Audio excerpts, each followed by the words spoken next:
What's up, Lakers fans? What up, Lakers fam? Laker fans! Let's go, Lakers! Let's go, let's go, let's go! We ballin'. But it's purple, hard as well, baby. We ballin'. Ain't nobody in the world, niggas. LA, I got us. Who with me? Let's roll. Oh yeah, you already know. You know what they yell when they see me? Hurling go! Hurling go! This is Dying's on my way to the slam dunk. Gonna hate her like who? 3, 2, 1. Yeah. Champions of the spot. Watch how they watch us. Meet me at the top. LA, baby. Nah, we ain't gon' stop. LA be like, Lakers fans like, LA be like. We ballin'. Ain't nobody in the world, niggas gonna stop. We ballin'. It's all purple and gold, baby. It's all purple and gold. What it do? What it do? Lakers crew, Lakers nation. Salute to all of you. Here we go, baby. Here we go. Mic check. Make sure you can hear me. Let me see something here. Let me know if you can hear me. Let me know. But here we go, baby. Welcome to Lakers Chat Live with your boy, LOE. Here we are. Lakers offseason has begun. Boy. This is a tough live to jump into, but it is what it is. We got to get to it. We know the Lakers season came to an abrupt end on last night, right? We went down tough, man. We lost in 4, got swept by the Denver Nuggets. But it's all good, man. We're gonna be all right. We're gonna get back. We're gonna get back to what we need to get back to those NBA Finals, win championship number 18. It's coming, man. It's coming soon. It's downloading real soon. But here we are. The season is over. But we all know the story, man. We played some extended time basketball, right? Our start, the way the season started, the way it ended. I mean, you can't do nothing but kind of be grateful, right? You start the season out with Russell Westbrook, right? Then you get off to a 2-10 start. At the trade deadline, you're the 13th seed, and Rob Pelinka does his thing, turns things all the way around. Of course, he moves Russ, moves Patrick Beverly, moves Thomas Bryant, and moves who else was there? I forgot the other dude's name. Man, that's what kind of season it's been. I forgot his name, but we moved him, right? The guy who was out all year long, man. My mind is all over the place. Still struggling with that loss last night. But you guys know the story, man. Rob did his thing, brought in all the guys he brought in, and completely turned us around, man. We go from 13th seed to 7th seed, and you get into that play-in tournament, 7th seed, but we were at a game and a half out of the 5th seed. But nevertheless, you get into the play-in tournament, you win that. You get Memphis the first round, the second rated Memphis Grizzlies. You go in there on the road, you beat them in 6. Then you draw in the second round. You get the defending world champions, the Golden State Warriors. You beat them in 6, and then we make it to the Western Conference Finals. Now, who saw that coming when the season started? Nobody had us in the Western Conference Finals with that roster that we had. Russell Westbrook still on the roster, everything else going on. So I mean, we can't be upset as fans, man. I'm very proud, very happy with the season. Now, would I call it a successful season? No, I won't. I won't call it that, because when you don the purple and gold, when you wear those colors, when you're a fan of that, when you're a part of Lakers Nation, you expect nothing but titles, right? Because that's what the Lakers brand is all about. That's what Lakers basketball is. It's all about titles. So successful season, no. I'm not going to give you that Giannis BS. No, it's not successful, but nevertheless, a good season. I'm happy. I'm content. We got to watch some Lakers playoff basketball, and I tell you, I did not see that coming at all.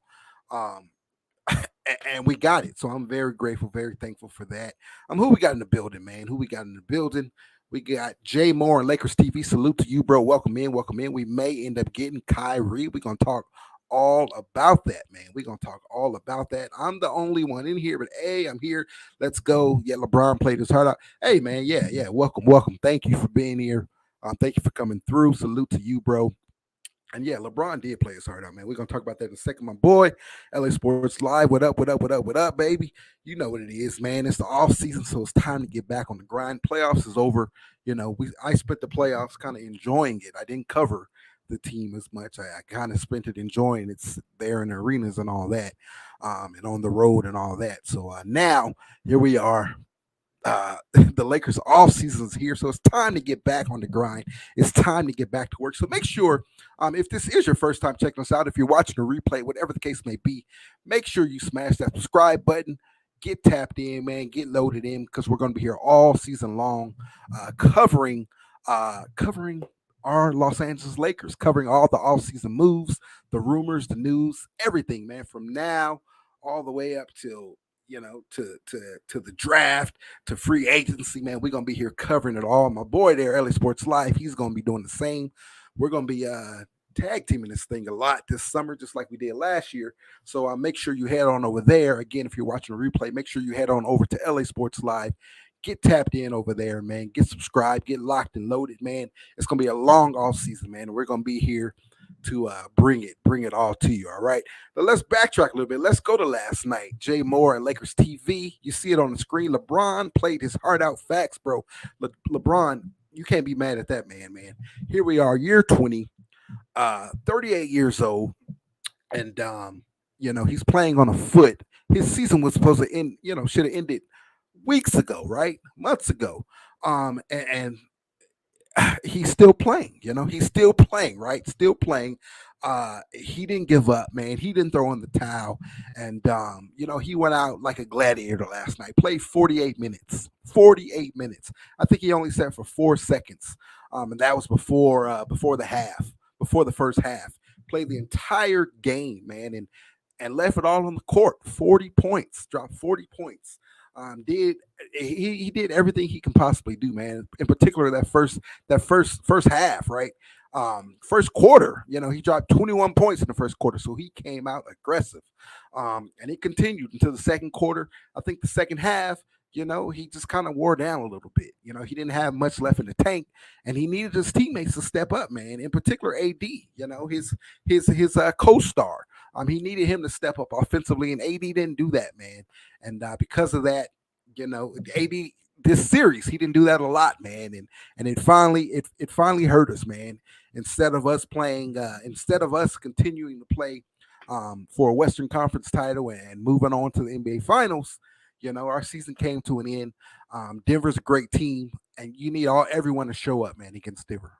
That's what it is. They're just a better team than the Lakers. It is. That's the point. You got to look at it. Put this all in perspective. This Lakers team came together at the end of February. That Denver team, they've been together since 2020.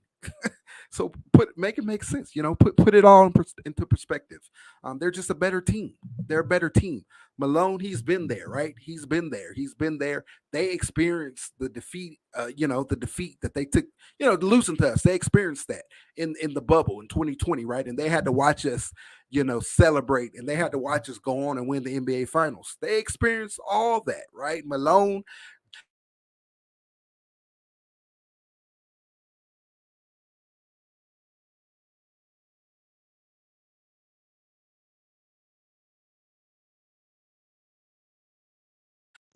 All that. We didn't. This is a brand new team, a brand new coach, a rookie head coach. This is his first time in the Fire. Yeah, he's not new to coaching. He's been there in Milwaukee. He's won a championship with Milwaukee on that bench. But it's different. Being an assistant coach and being the man in charge is different. So Denver, they were just a better team. And it was just their time. It is what it is. It was their time, man. We did what we did.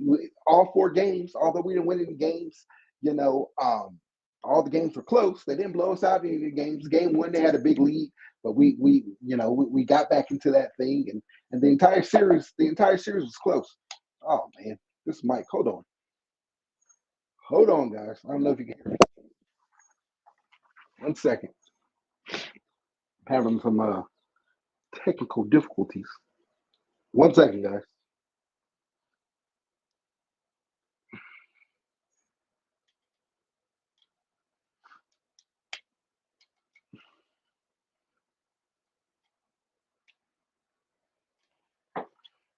Oh boy. All right, 1 second. 1 second. 1 second. Let me get this fixed.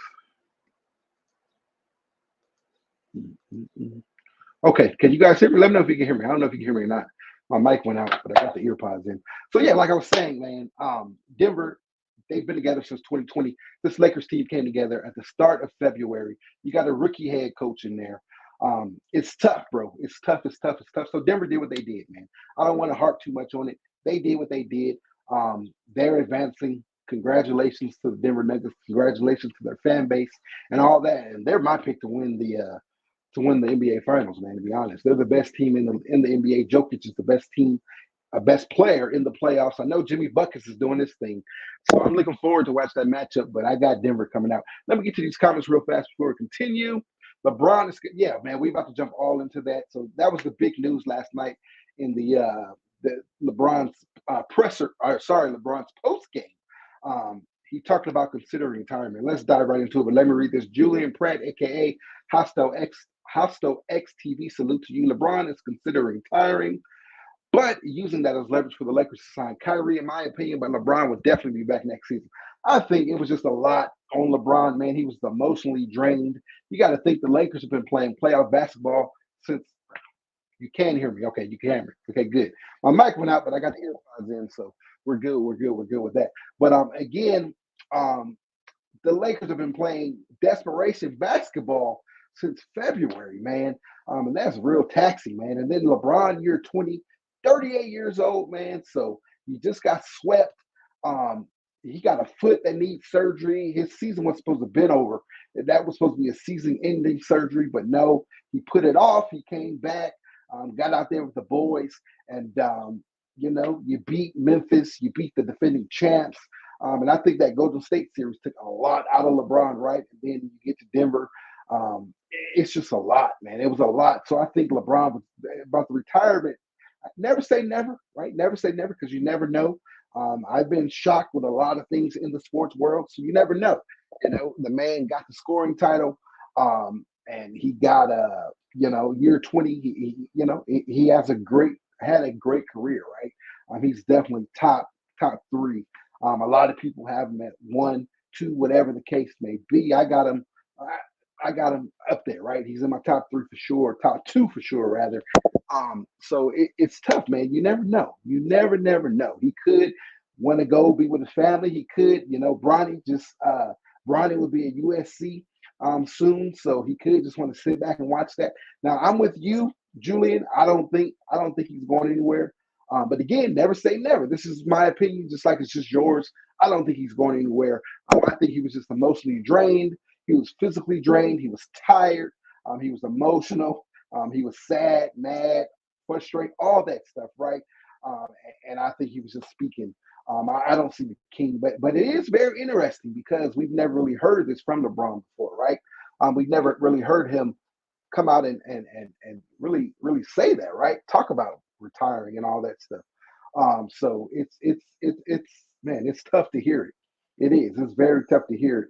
But I mean, we'll see. We'll see what happens. But I'm with you. I don't think he's going anywhere. I don't think he's leaving. Give me 1 second. Let me try to fix this real fast. Sorry, man. It's been a minute since we've done this, right? Like I said, I've been enjoying the playoffs in person, being there in person. So we'll get everything situated. It's the first day of the off season, so we'll work out all these technicalities, if you will, and we'll get better as the season progresses. But let me that glare on that thing is bad. Hold on, guys. Let me try to get this situated. 1 second. 1 second. 1 second.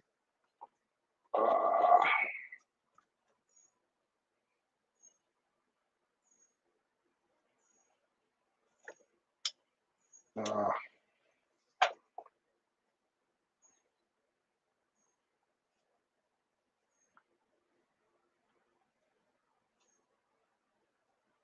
uh, man, I can't get it to stay. All right, guys, man, we're gonna have to roll with it. We're gonna have to roll with it. We're gonna have to roll with it. But like I said, as we progress in the off season, we'll get the stuff situated.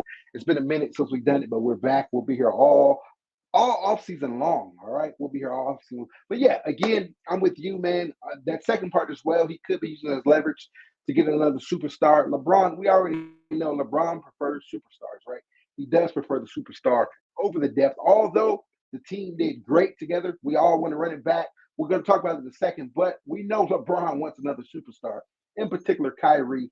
Kyrie was in the building last night at Crypto. Trae Young was in the building last night at Crypto. So we'll see. And this is the Lakers.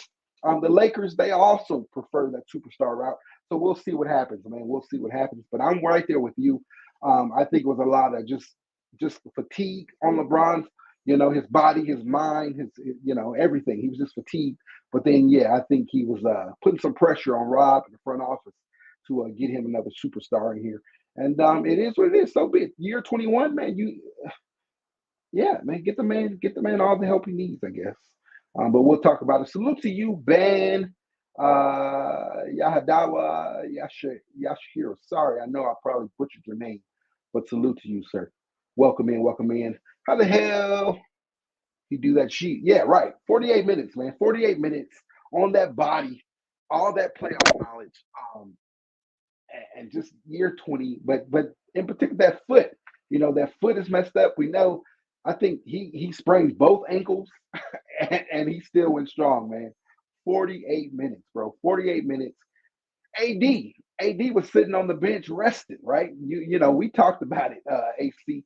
But AD sitting on the bench resting, literally watching LeBron out there, man. 48 minutes. That's wild, bro. Let that sink in a minute. Jordan wasn't doing that in year 20. Year 20, Jordan was on the golf course somewhere. No shade to MJ, but you got to respect the king, man. You got to. You got to. Salute to you. Salute to everybody. Yeah.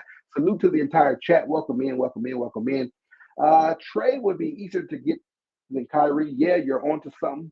Let me start that because we will come back to that in a second. I'm trying to get to the rest of the chat. You can hear me. You can hear me. You can hear me. Lakers in 5. Salute to you, bro. Welcome in, DJ. DJ. He's another one all off season long. Make sure you guys check him out. If you want, you want the Laker coverage. Check out LA Sports Live. Check out Lakers in 5, man. Make sure you guys head over there all off season long. We'll all be covering it. So yeah. Check these boys out. Check these boys out. But now, so they had exit interviews today, right? I know you guys see those two fellows behind me. They had exit interviews today, and Rob Pelinka kind of revealed what the plan was. He kind of did, right? He said that he wants to keep these guys together. He wants to build on this foundation that we've kind of discovered since February, right? That we've been building on and winning on. That's what he said now. That's what he said. He wants to keep all these guys together. He wants to keep this young core moving forward. Um, but again, I take it with a little grain of salt because you go back to LeBron's post game, right? And LeBron, it sounded like he was putting pressure on the front office to make a move, and we know that's when you're in business with LeBron James, that it's going to be that, right? LeBron, he even said it. He's not here to play in Western Conference championships. He said he's been there, done that, playing conference championships. He's here only to win NBA championships. That's the only reason he's here. And I believe him, man. When you go out there and you put forth an effort that you put forth last night, um, you got to ride with him because he's not just talking, man. He's backing it up. So he's showing that he's going to do everything that he can do. Bad wheels, bad ankles, whatever, man. He's gonna be out there, man. And if that's the case, especially going into year 21, then you got to do everything you can do to help that man get to the finals. Because I think if you do get there, he will deliver, man. So again, Rob said he wants to build with this young core.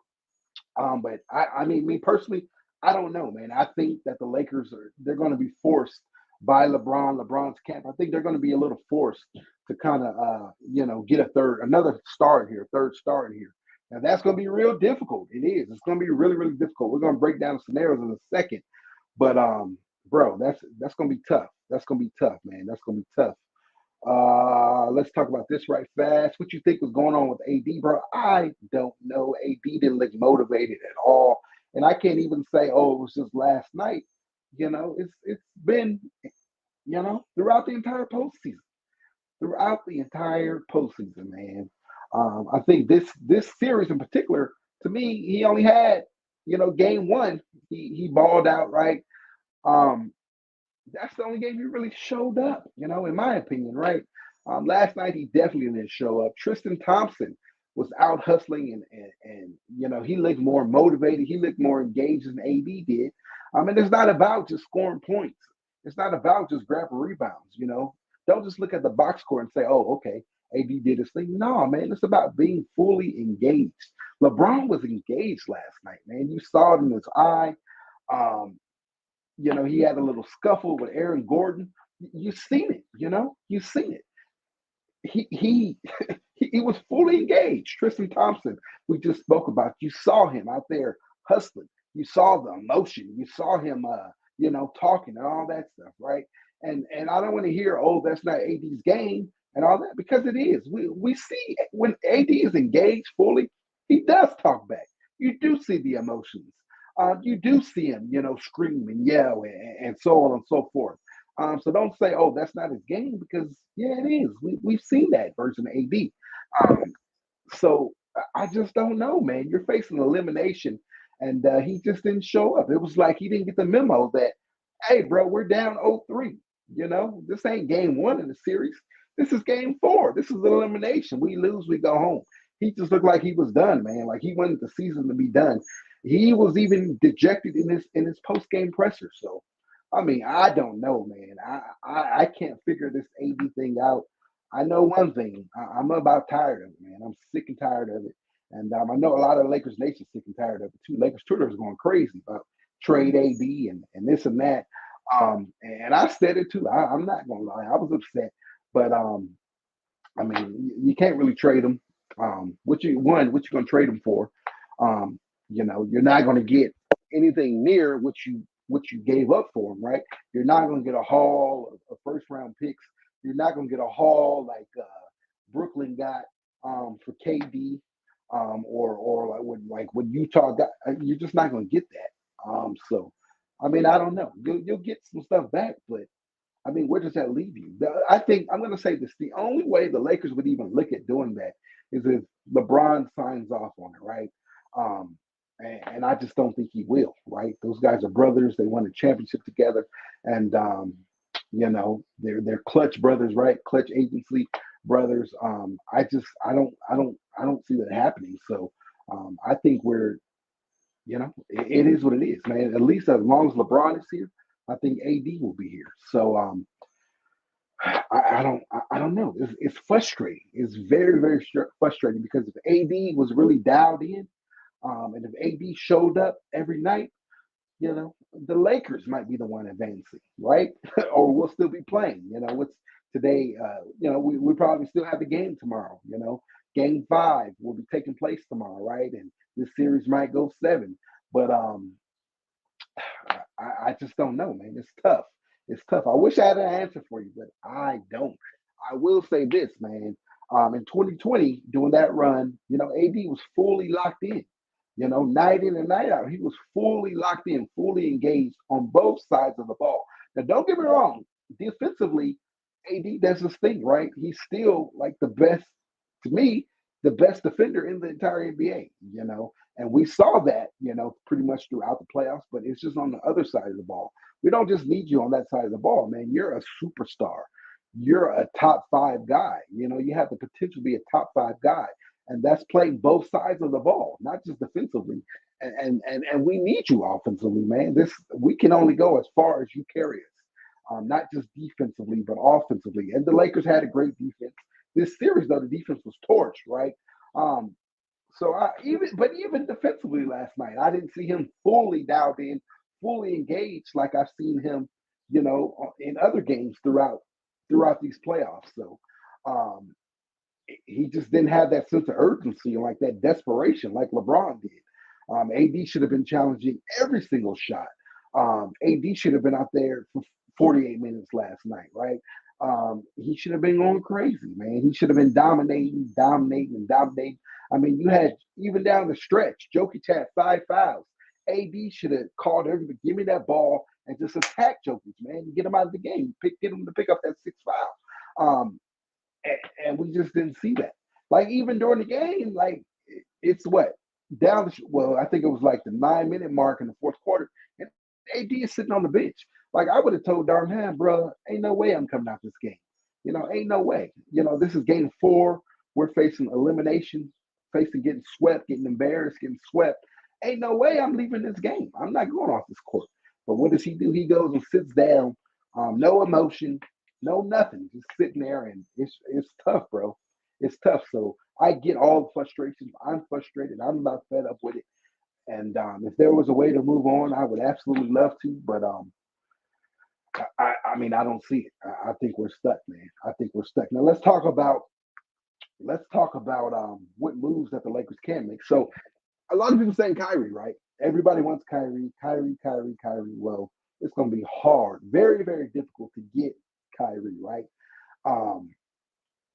There's 1 or 2 ways you can do it. So the first thing is you got to let everybody go. So forget the depth. Let everybody go. I mean, everybody.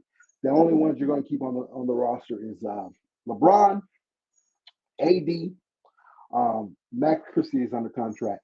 You bring those 3 back. You let everybody else go.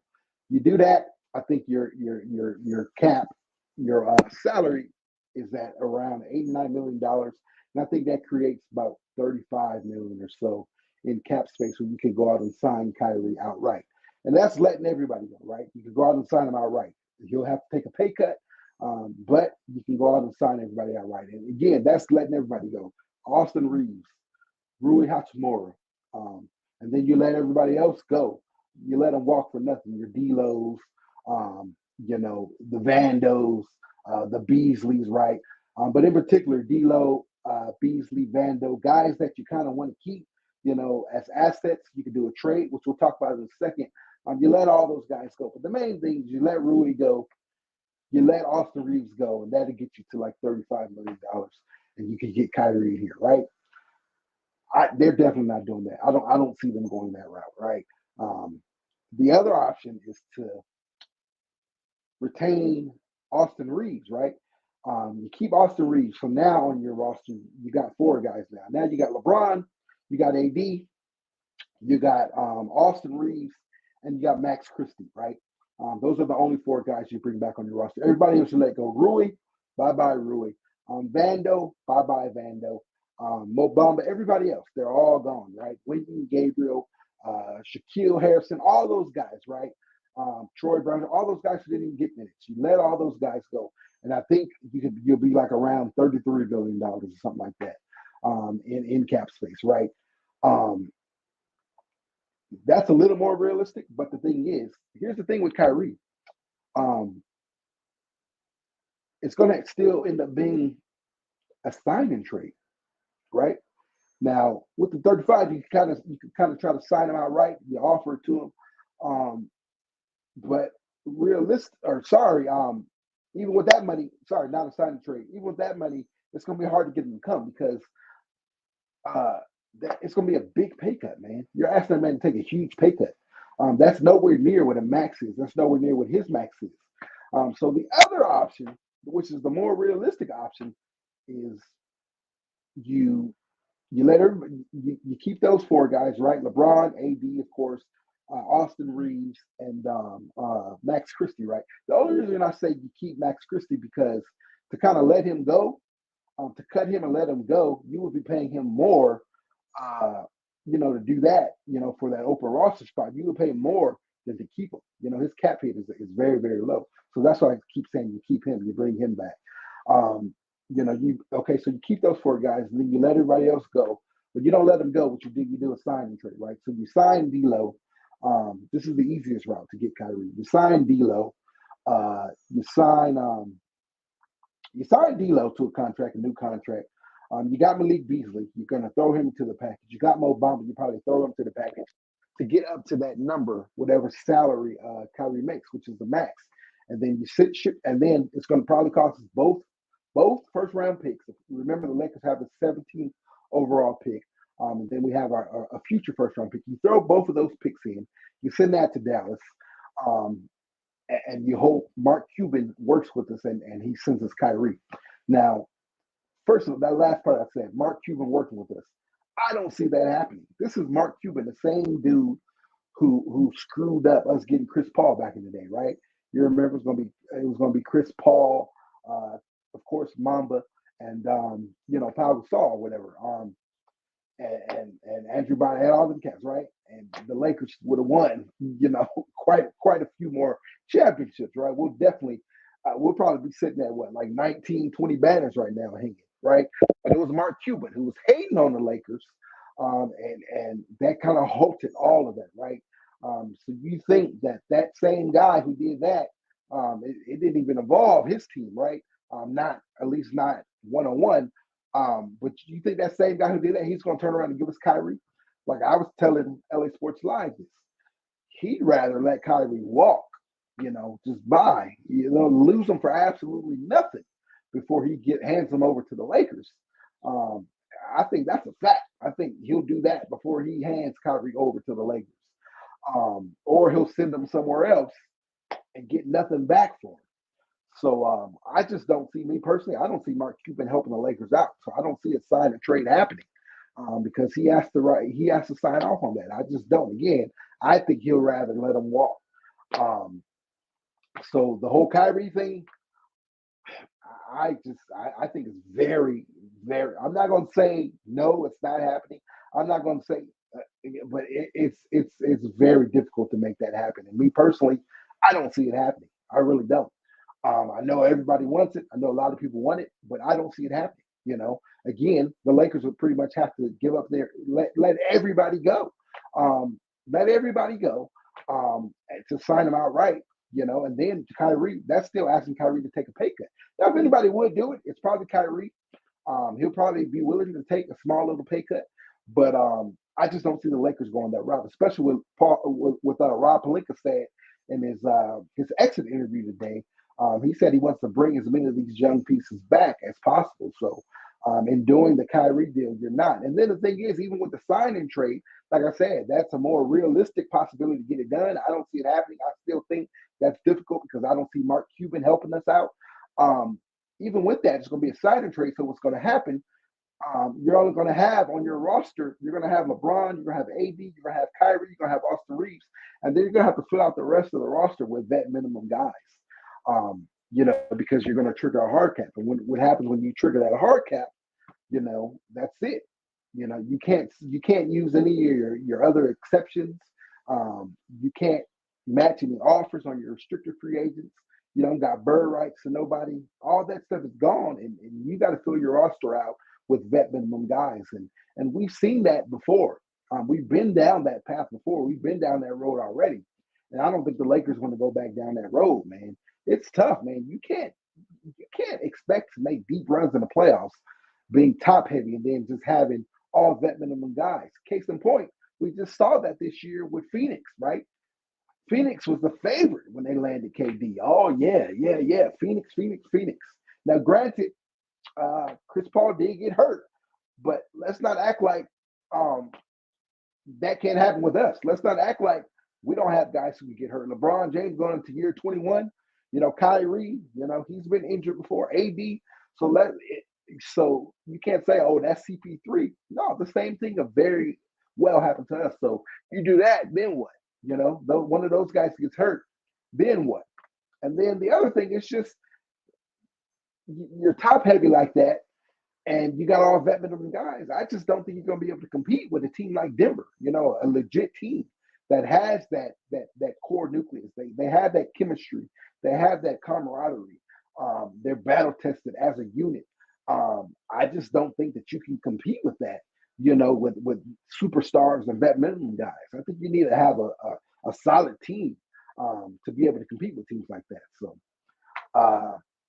so the Kyrie stuff, me personally, I don't see it happening. I just really don't. And then again, the main thing is not so much, well, the main thing is just the difficulty of it with the money and hard cap and all that stuff. But even bigger than that, it's Mark Cuban. I honestly believe Mark Cuban will come out the gate and he'll want AD. He'll probably want Austin Reeves. He'll want our draft picks, pick swaps. He's gonna want something outrageous, something crazy, just because he's Mark Cuban and he's not gonna help the Lakers. So again, I don't see it happening. I just really don't.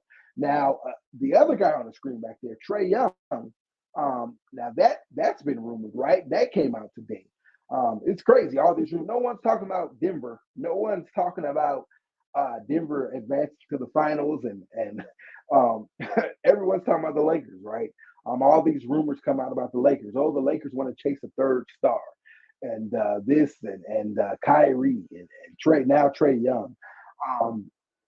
This is a much more realistic possibility. Like you see it on the screen, the one and only. Salute to you. He says Trae will be easier to get than Kyrie. Those are facts because Trae Young is under contract already.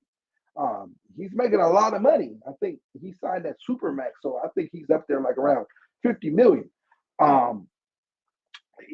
It's a lot of money, right? A lot of money, but he's under contract, so it makes things a lot easier because the Lakers don't have to trigger the hard cap to get something done. So a lot of people may not know what the hard cap is. Again, the hard cap is once you hit it, you can't go over. You at all other exceptions, rights, you got to relinquish rights. You can't use your exceptions, like for instance, the taxpayer MLE, the MLE. You can't use any of that stuff. That's it. You hit that hard cap, you cannot go over that. The only thing you can offer to fill out your roster are vet minimum guys. And the Lakers would trigger that hard cap by doing a sign and trade. Again, for Kyrie, they'll trigger the hard cap because Kyrie is not under contract. Kyrie is an unrestricted free agent. So Kyrie has to sign a new contract and then he'll be traded out. So per CBA rules, NBA rules, the team that's receiving a player that signed a new contract, they trigger the hard cap automatically.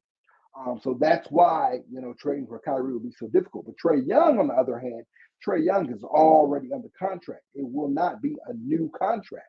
So that being said, it'll be a lot easier. We can make a trade with Atlanta. You receive Trae Young, and we're good. So whatever money we got left, we can still use to sign other players, which it won't be much money anyway because Trae Young is making a lot of money. Now, the Lakers are already a luxury tax team. We're already over the cap. So, trading for Trae Young, we just have to match his salary and we'll remain over the cap. We won't get any cap relief, but we'll still have our taxpayer MLE, which is like what I think like $7 million.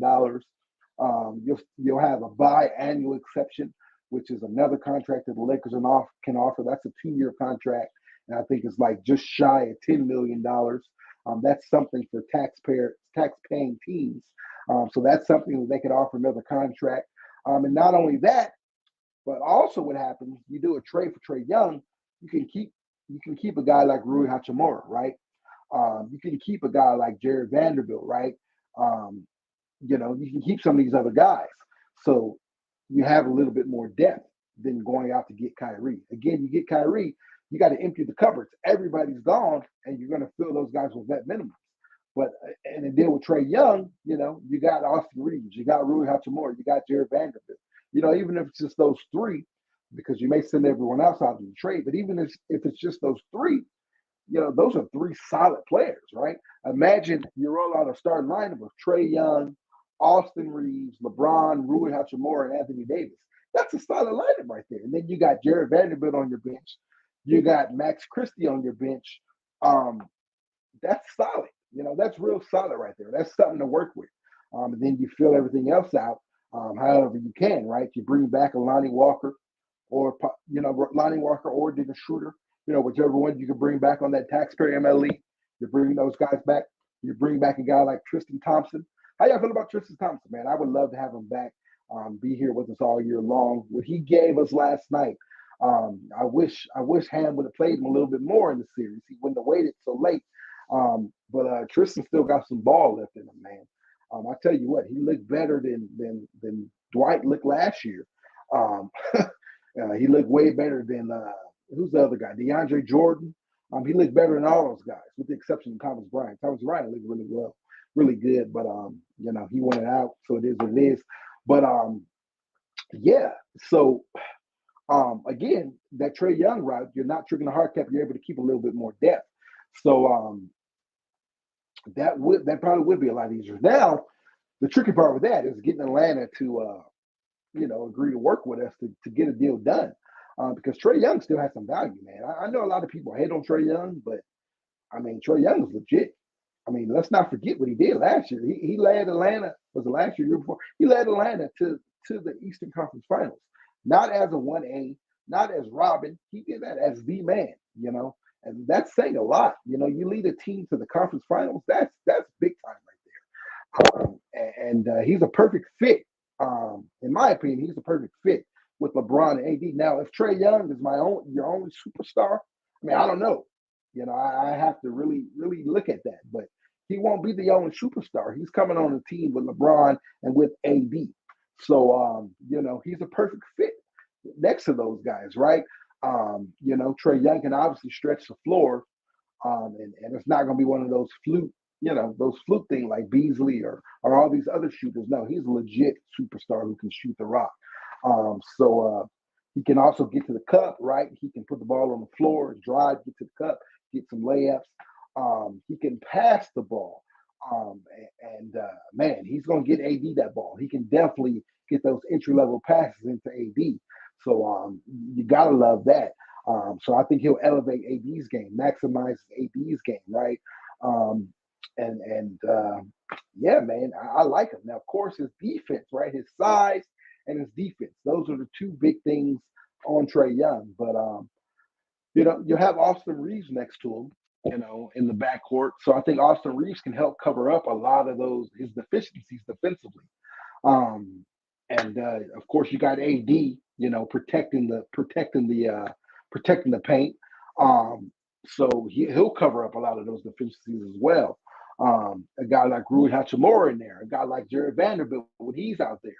So I think we can kind of cover up, and kind of help him defensively, cover up his deficiencies and kind of help him out defensively. So Trae Young, I like it, man. And he's young, Trae Young is 24, I believe. So he's very young as opposed to Kyrie, he's 6-7 years older than Trae Young. So now obviously Kyrie is the better player, probably right now, right? But Trae Young still has a lot of basketball left, man. And I don't think he's reached his ceiling yet, his full potential. And you put him on the purple and gold, of course, that's going to help catapult him even higher, in reaching that potential. So again, I think that move is a lot easier to make happen and a lot more likely to happen. Now, I know Kyrie, that's the big name. It's been the big name forever. We went through it all summer long last year.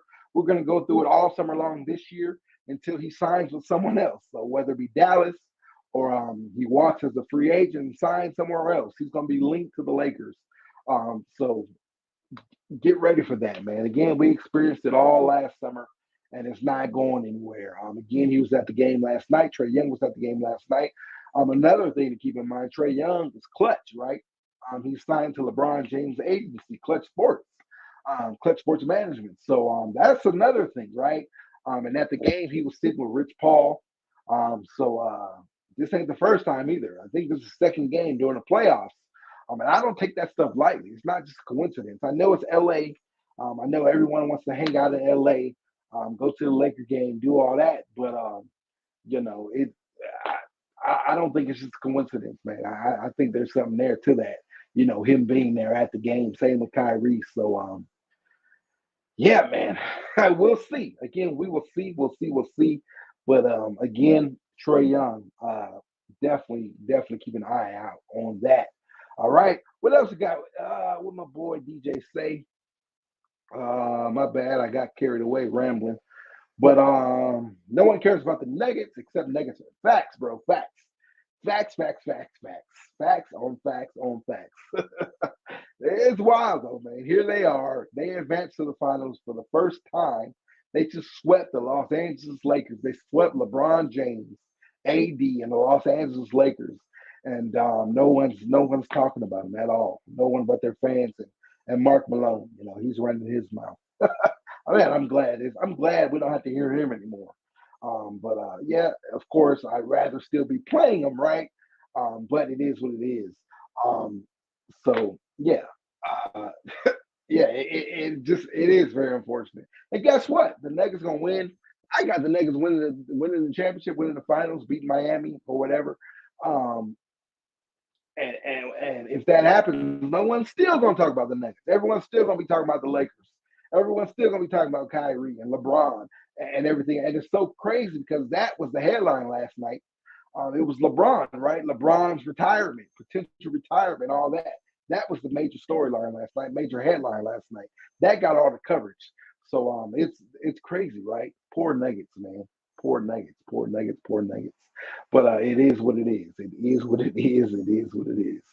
So yeah, man. What else we got, man? Again, get ready, man. Here we go. It's gonna be a bumpy ride all off season long, and I'm here for it. We're gonna be here for it all summer long, and man, let's do this thing. It's unfortunate that the season came to an end. I'd much rather be trying to do a live talking about game 5 and game 6, and here we go, game 7. Can the Lakers make history and be the first team to overcome a 3-0 lead? I'd much rather be doing lives on that. But it is what it is, man. Denver beat us. Salute to them. Now let's transition to the off season, and let's improve this roster. So so Trae Young, man, how y'all feel about that, man? How y'all feeling about Trae Young? Trae Young or Kyrie? Which one would you guys prefer? If you're watching a replay of this video, drop it in the comment section. I want to know. Then the Lakers can go another option, right? How about Miles Turner?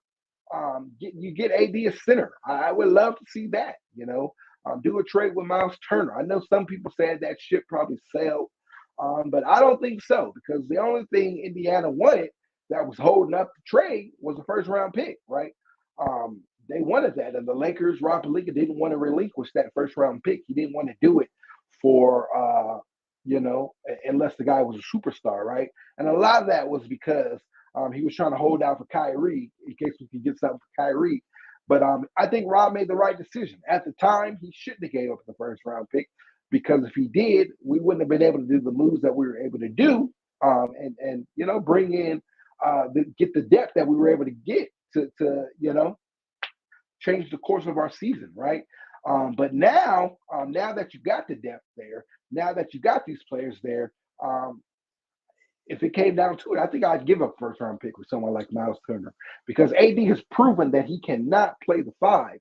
He just can't, right? Jokic abused AD this entire series. And I know game 1, AD dropped 40 points and this and that, but Jokic had a bigger impact in that game, right? Jokic had a far bigger impact than AD did in that game. Even last night, AD, 20 points, and I forgot how many rebounds he had, but game 3, 28 points, 18 rebounds. But Jokic had bigger impacts, AD might have outscored him or whatever sometimes, but Jokic had bigger impacts. And to me, Jokic got the better of AD. So, and we're talking about the playoffs. You look at the rest of the season, right? People forget. Now AD, to his credit, he was healthy down the stretch. From the trade deadline on, he was healthy, right? I think he didn't miss many games. I know he missed that one big game in Houston, but that was just because it was a back-to-back, right? Remember, he set out that game, we got embarrassed, but that was because it was back-to-back. It wasn't because he was injured. He didn't miss any games in the playoffs, so to his credit, he was healthy down the stretch and throughout the playoffs. But let's not forget, AD missed half the season this year. Like, literally, he missed half the season.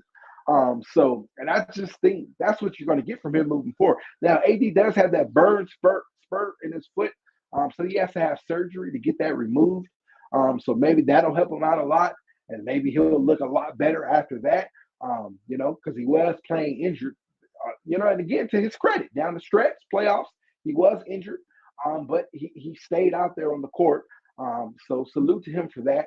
But you just never know. So getting a center, I think that'll help preserve AD, and having a front court of Miles Turner and AD, bro, that's fire right there, bro. You talk about defensively, the things you're able to do. First of all, the paint is off limits. It's a no-fly zone. You're not driving. The way John Morant was torturing us driving, you're not getting any of that. That is off limits. Because Miles Turner is an elite rim protector, like elite. He's great, at protecting the rim. And then, of course, you got AD. But Miles is able to match up against the big, and AD can kind of roam a little bit more, right? The things that we've seen him do, in Denver, right? At the end of game one, you put Rui Hachimura on Jokic, and AD was able to roam a little bit more and get those weak side blocks and be that weak side defender and all that stuff, right? Same thing. You'll be able to do that if you get a Miles Turner. So you get a center, he's going to preserve AD's body throughout the season, but he's going to make him a lot better defensively, because he's a lot more free. He doesn't have to focus on that big. He's a lot more free to roam. He can go out there to the perimeter, help out on the perimeter a bit. And AD's skilled enough to be on the perimeter and get back to the basket. Right, he can do both. That's how good he is. That's how great he is defensively. So, you'll see. You go back to 2020, right? Y'all already know. We already saw it, right? You saw it when AD had a center. You had JaVale, you had Dwight, right? We saw how great AD was defensively. And he's still been great. Again, I'm not taking away from him defensively at all, because all season long he's been great. I think he should have won Defensive Player of the Year. They tried to say, he didn't play in enough games, but he played the more games than JJJ, who won it. So it's just hate. The Lakers hate. It is what it is.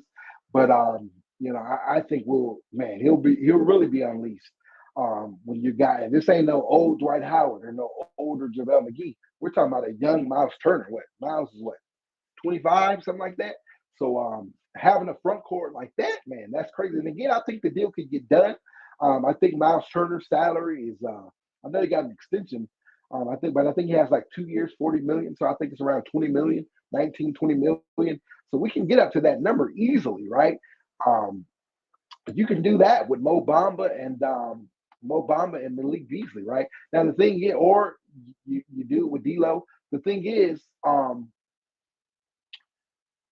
I just think the thing with Indiana is they're going to want a first round pick, and like I said, I'll relinquish it. I'll come up off the first round pick if we just get Miles Turner. I think he's worth it. Again, earlier in the year, last year, maybe not. Maybe he was, but it is what it is. Rob didn't do it, but now I'll do it with this depth, right? Imagine a starting lineup of you probably move Austin Reeves to point guard, to be honest. But whatever. But imagine you got LeBron, AD, and Miles Turner, in that front court, or Rui Hachimura, or whatever, in that front court, man. That's solid right there.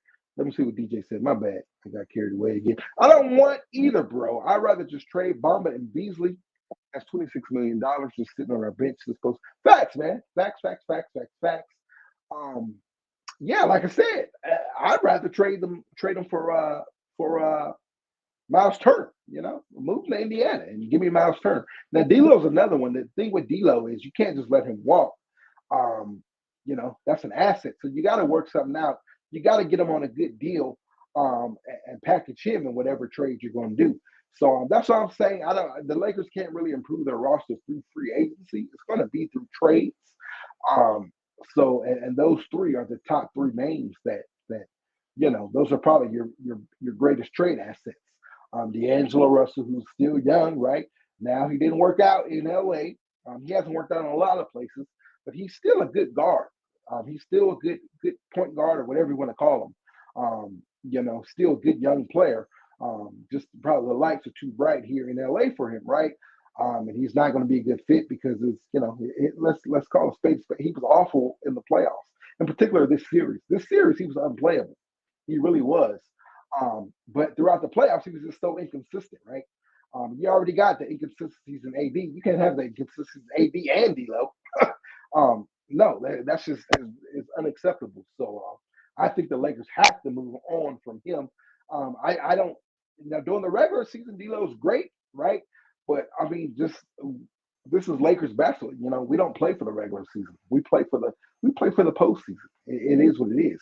But so I think you got to move on from him. But like you said, Mo Bamba, Malik Beasley, yeah, you got to move those two as well. Now, Mo Bamba, I still believe in Mo Bamba. I would love to have Mo Bamba back, but I think he's going to be a part of a trade package. I really do. Now, and if you're able to move Mo Bamba and you get Miles Turner back, I would love that, right? I'd rather go there. I'm with you, bro. I'd rather just keep all our guys and move a few guys, and do that. We don't need to renovate the entire team. You probably just need to remodel a couple of rooms, right? Let's get a new paint job in this room. Let's get some new furniture over here in this room. Maybe you pull up the carpet in this room, put down some nice shiny wood floor. Just little stuff like that. We don't need to tear down the whole thing. We don't need a facelift, right? Just a little remodeling here and there. So we'll see. Again, Rob said he wants to build with this young core. So we will see. But I just think the reason I bring up Kyrie and Trae Young and all that, a bigger move, right, is just because I think LeBron is going to put the pressure on the front office to do so. And I think a lot of that retirement stuff was some of that, right? That's the start of him putting on pressure to force Rob to do something. But I trust Rob Pelinka. I do. The miracle he pulled off, the greatness that he's shown, this year, I trust Rob Pelinka. So we will see what happens. But I'm with you, DJ. I rather keep the guys and just trade a few guys out and get some guys in. Again, my guy is Miles Turner. That's who I want in the offseason. I would love to do it. I would love to do that. Even Buddy Hield, man, you could probably do that too. But I think they'll probably ask for both first round picks. I'm not giving them both of our picks. But those are assets again. Malik Beasley asset. Mo Bamba's an asset, and D'Lo obviously is an asset. That 17th round pick, that's an asset. Just don't move Austin Reeves. Don't move Rui Hachimura. Keep Vando, and I'm good, bro. I'm good. Now let's talk about that really fast before I get to these comments. CKIC, I'll get to you in 1 second, bro. Austin Reeves. Now I expect somebody to throw big money to Austin Reeves this offseason. Now, the most the Lakers can offer is like $59 million. That's dead. That ain't happening. That's gone, right? That's to sign him right now. That's gone. I think Austin Reeves might get like $100 million contract. I think the max he can get, the max extension that he can get, if I'm not mistaken, is 4 years, $99 million. That's the max. So you're looking at what, $25 million per year, just about. And I believe he's worth it. I really do. I see a lot of people hating on Austin Reeves. I've seen some people say, "Oh, he's only good because he's playing next to LeBron. He's playing next to AD." Cap. I call Cap on that because how many people have we seen? How many young people have we seen, next to AD, and they didn't look nothing like this, right? I'm talking about, big stars like a BI right now. Obviously, AD wasn't there, but all the guys that we've had wear the purple and gold. BI, um, what I think D'Lo was gone before LeBron came here, but BI and all those other guys, right? Um, they didn't look nowhere near the way they look playing next to LeBron. Now, I think that I believe that Austin Reeves' IQ um, and his skill set, yeah, it does play well off those guys. But I just think it's because he's really smart. I'm not saying BI's. I'm not saying that other guys aren't smart. They all have basketball IQ. But I believe that Reeves has a very very sharp basketball IQ. So I think that's why he looks so much better. But I think you take him, you remove him, and you put him on another team. I think his game goes to the next level with a bigger role, just like all these other guys did. You removed Bi, you removed Jordan Clarkson, you removed all these guys, right? And they balled out. All the young guys we got, they all leave the Lakers and they go and they all ball out. They become all stars and they become this and that. And Kuz, right? Kyle Kuzma, and I'm happy for all those guys. I think it's going to be no difference with Austin Reeves. What? Because he's white, he's not going to be as good as the rest of them? No, bro. Austin Reeves can ball, and he's shown it, man. This is his first year in the postseason. He's shown it on the highest level. None of those other guys showed it with the Lakers in the playoffs, right? Because we didn't make it. And even on the teams that they're on, none of them, they haven't really made the playoffs, right? BI's made some play-in games, right? He's almost right there, right? And if you're mentioning Bi and Austin Reeves, and even anywhere near the same, trying to compare them in any kind of way, that's a W for Austin Reeves because Bi is I think he's going to be a legit superstar someday. So now I definitely don't think that Austin Reeves is going to be anywhere. I don't think he's going to be, as good as Bi. I'm high on Bi. I love Bi. But so a lot of the other guys, right? But anyways, if Austin is removed from the Lakers and plays somewhere else, I think he'll be just as good as all these other guys, right? And yeah, so with the Lakers, I think it's the same thing. I think you want to keep this dude. First of all, if you lose him, I think the fans are going to go crazy, right? You already saw how they went crazy about when we lost Caruso. So you can't lose Caruso, then turn around and lose Austin, lose Austin a few years later. So I think he's going to stay. The good thing is the Lakers can match any offer. So again, I believe that a team is going to come out and lay a big offer on the table, and the Lakers will have to match it, right? So I definitely see that happen. Same thing with Rui Hachimura. I see people saying some crazy stuff. I saw some people say Rui probably get 25 now. I don't think he will, right? I think Rui, but I think he'll be somewhere. I think the minimum will be like 15 million for Rui. But I could see it going a little bit higher. I could see it being 18, 17, 18, 19, somewhere around there. So the good thing though also with that is the Lakers can match that. So again, the Lakers can match whatever contract is offered to their restricted free agent. So Austin is early bird, right? So we can match whatever offer that he gets. And same thing with Rui, he's a restricted free agent, so we can match his offer. As long as the Lakers do those two, I'm happy with whatever happens after that. I don't want to lose neither of those guys. I think moving forward, they need to be the nucleus of the Lakers. Rui Hachimura, we saw what he did in the playoffs, and I think with a full off season with Phil Handy, I think he's going to be even greater.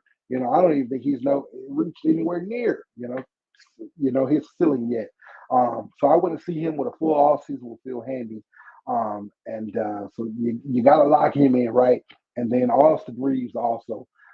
I think he's definitely a part of the Lakers' future. Definitely a part of the Lakers' future. So, and I think Rob will match those offers. I don't think those two guys are going anywhere. Again, you try to go that Kyrie route, you probably lose Rui, right?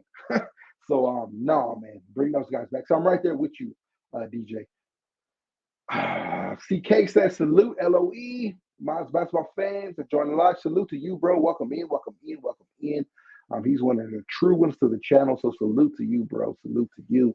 You can't blame AD for the loss against Denver when the Lakers guard played like trash and the Denver bench thoroughly outplayed the Lakers bench. I feel you on that, but I kind of disagree because I think you can kind of blame AD because AD is a superstar. None of those other guys are the superstar. AD has to show up every night. If AD shows up every night, if AD showed up last night, then we're probably getting ready for Game 5. We're not talking about Trae Young and Kyrie and exit interviews and all that BS. You know, we're probably talking about Game 5 tomorrow night. I hear you though. Yeah, those are facts though. The Lakers guards did play like trash. D'Lo was trash. Dennis, Dennis was bad last night. Now he did score a little bit often, so he wasn't as bad last night as he's been offensively. He did score. He was in foul trouble majority of the night. Of course, he had the tough draw of guarding Jamal Murray. Now Jamal Murray didn't go off. I don't think he finished with over 30 points, whereas the previous 3 games he did. Game 1, 31. Then game 2, he dropped 23 in the fourth quarter, 37 in the game, right? Game 2, sorry. In game 3, he dropped 34 points. So they held Murray to under 30 points last night. So, and a lot of that was because Dennis was on him the entire time. Even though he was in early foul trouble. Vando didn't play last night, really, right? Didn't play at all. He didn't play, but I don't think he played at all. So Vando wasn't on Murray last night. So to Dennis's credit, he got the job done defensively last night, even though he was in foul trouble, and he did score. So I'm not saying Dennis had a bad game. Now D'Lo had a horrible game, as he's had the entire series. So on that part, they didn't show up. They didn't help out the Lakers at all on that end. But AD got to do better, bro. LeBron dropped 40. AD, you got to chip in. You got to chip in at least 30, bro. We facing elimination, man. He should have been the one dropping 40. He should have been the one playing 48 minutes. But it wasn't that way. So all the blame on AD, no, but a lot of that blame is on AD. So yeah. My bad. DJ says, big facts. I trust Rob now. That now part, right? Yeah, man. We'll see. We're gonna see what happens. But yeah, I trust Rob. I trust Rob. I do.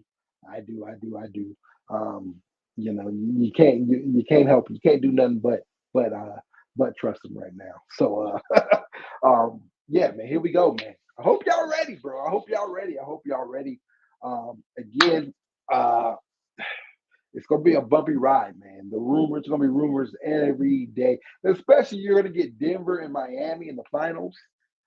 That's whack, right? That is whack. You had the opportunity to get Lakers and that other team, that green team from the Northeast. You had the opportunity to get those, to get that matchup for the chase for number 18, the storylines around that. But instead, we're going to get Denver and Miami. And no shade to Denver, no shade to Miami. Denver's been the number one team all season long, so they deserve it. And they're a great team. I'm a Jokic fan. Before, I was not a Jokic fan, but watching him in this series, I've become a Jokic fan, man. Salute to that cat, man. And Denver's a great team. They really are. They're a really great team. They showed up in every round. They showed that they got Minnesota in the first round, so it is what it is. And then what they took care of Phoenix, right? They could have easily dropped that, they could have been starstruck with with KD and all that and Booker, but no, they took care of business and then they swept us. So what can I say, man? I'm not hating on them at all, but and Miami, they came in. Who would have expected Miami to be going to the NBA Finals? And they're playing right now, right? Yeah, what's the score? Y'all got a score to that game? I think they take care of business tonight. But who would expect it at the start of the season? Who would expect Miami to be where they are, right? So they're taking care of business. Jimmy Buckets, the guy's a beast. Oh, Boston's up 88-79. It's the end of the third quarter. So let's see if Boston can get one. They're up by 9 points right now. Of course, it's game 4 in Miami, and Miami has an opportunity to sweep. So let's see what happens there. But just Denver versus Miami, the ratings are going to be down. And I'll watch game 1, and then after that, I'll probably just check out the box scores unless it goes to a game 7, right? So yeah, man, it's gonna be let me see what else we got. Yeah, I saw that Jay Moore. Yeah, Celtics up by 9 at the end of the third. I'm trying to see if there's any other news. Just Rob Pelinka wants to prioritize roster continuity this offseason. We kind of discussed that. We talked about that. But we'll see. Because there's going to be some pressure from LeBron James in camp. So we will see. We will see. Some exit interview stuff. All right. Tristan Thompson said he'll love to be back next year.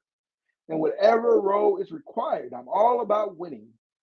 I'm 2 feet in for whatever the team needs. I love it here. Okay, how about Tristan Thompson, bro? Bring back Tristan. How y'all feel about Tristan Thompson? Y'all want to see him come back? Of course, it'll be on a vet minimum, but I would love to have Tristan Thompson back again. In his exit interview, he said he'll love to be back next year in whatever role is required. I'm all about winning. I'm 2 feet in for whatever the team needs. I love it here, right?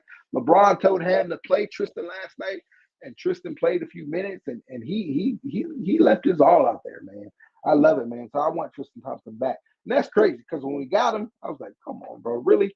But hey, yeah, bring him back, man. I'm all for bringing Tristan Thompson back. Let's see what else we got. What else we got? Trying to find some clips on these exit interviews. Wenyen Gabriel said he wanted to focus on getting stronger, especially in his base, on top of improving his shooting. He feels he has the ability to hit shots and will focus on getting better at the free throw line and from 3 over the summer. He's another name I would love to bring back. Wenyen Gabriel, man, when he was called upon, he brought that energy and he did, he did what we needed him to do, right? He's undersized. It is what it is. So a lot of times what we needed him to do, he wasn't able to deliver on that front. But the man played with great energy, and he was doing, his thing. So I would love to have Wenyen back, right? And he said he wants to get stronger in his base. Obviously, he can't get any taller, but he can get stronger.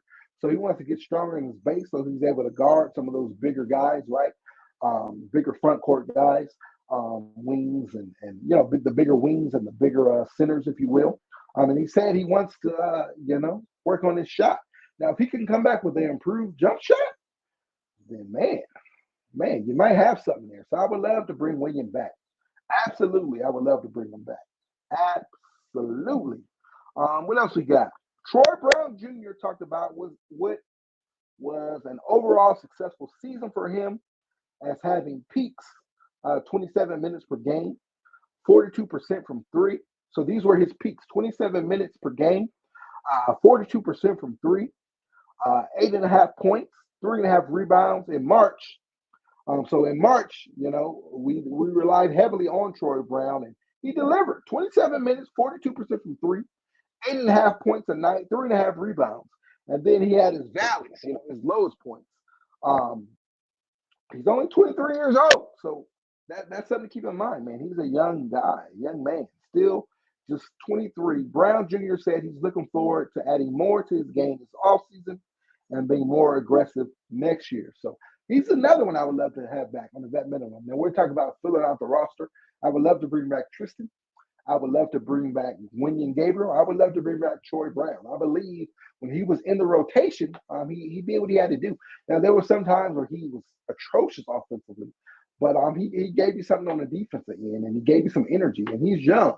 So I would love to see him have another full offseason, in the Lakers camp and see what we got there, man. I would love it. What DJ say?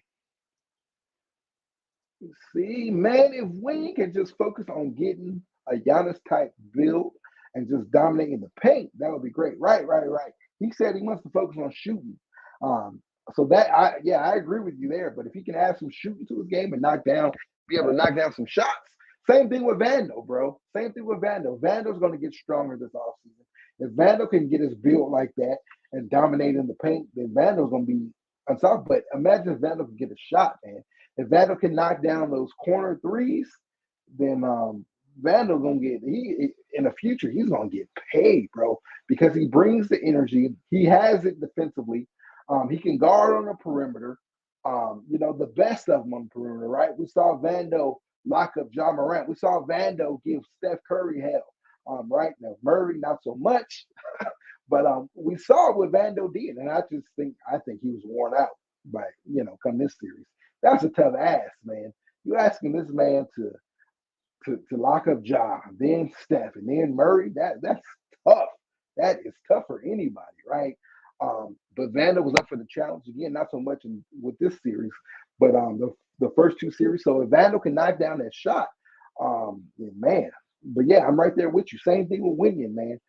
These guys just get a little stronger and dominating the paint, then yeah, they're gonna be legit, man. And Vandal offensively, he was unplayable a lot because of his offense. So he definitely has to improve offensively.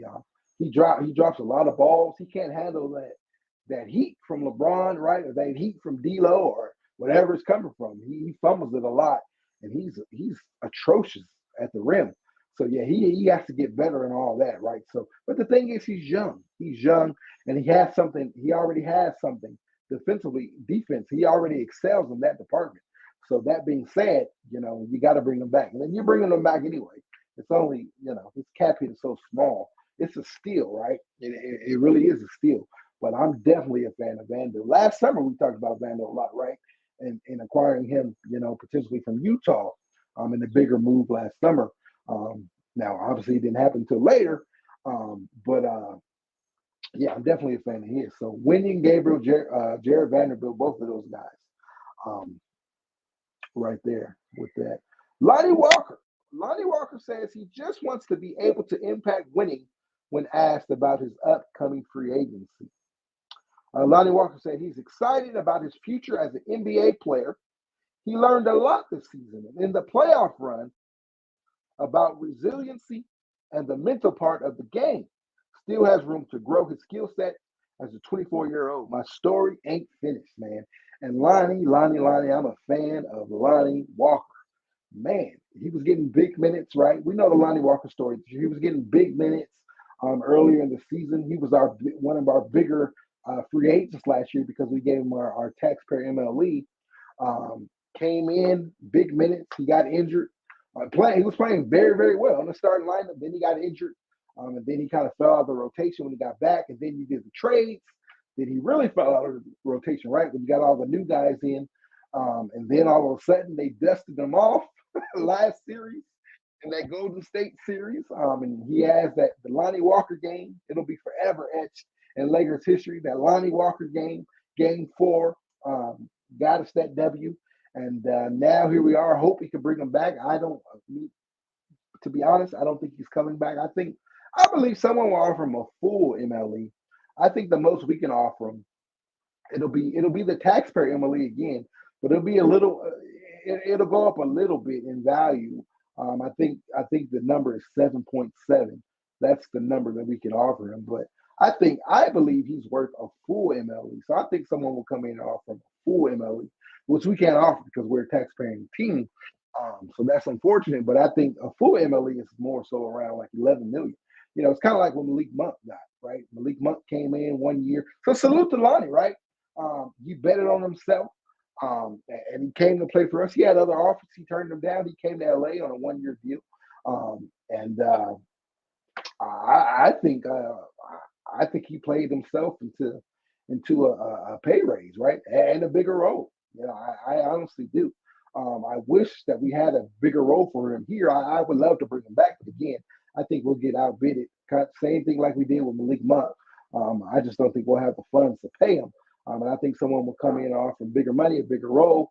And, hearing how this went, he didn't really say he wants to be back. He just said that his story ain't told and he wants to improve and contribute in this league. And I think he will, man. I think he's a great guy.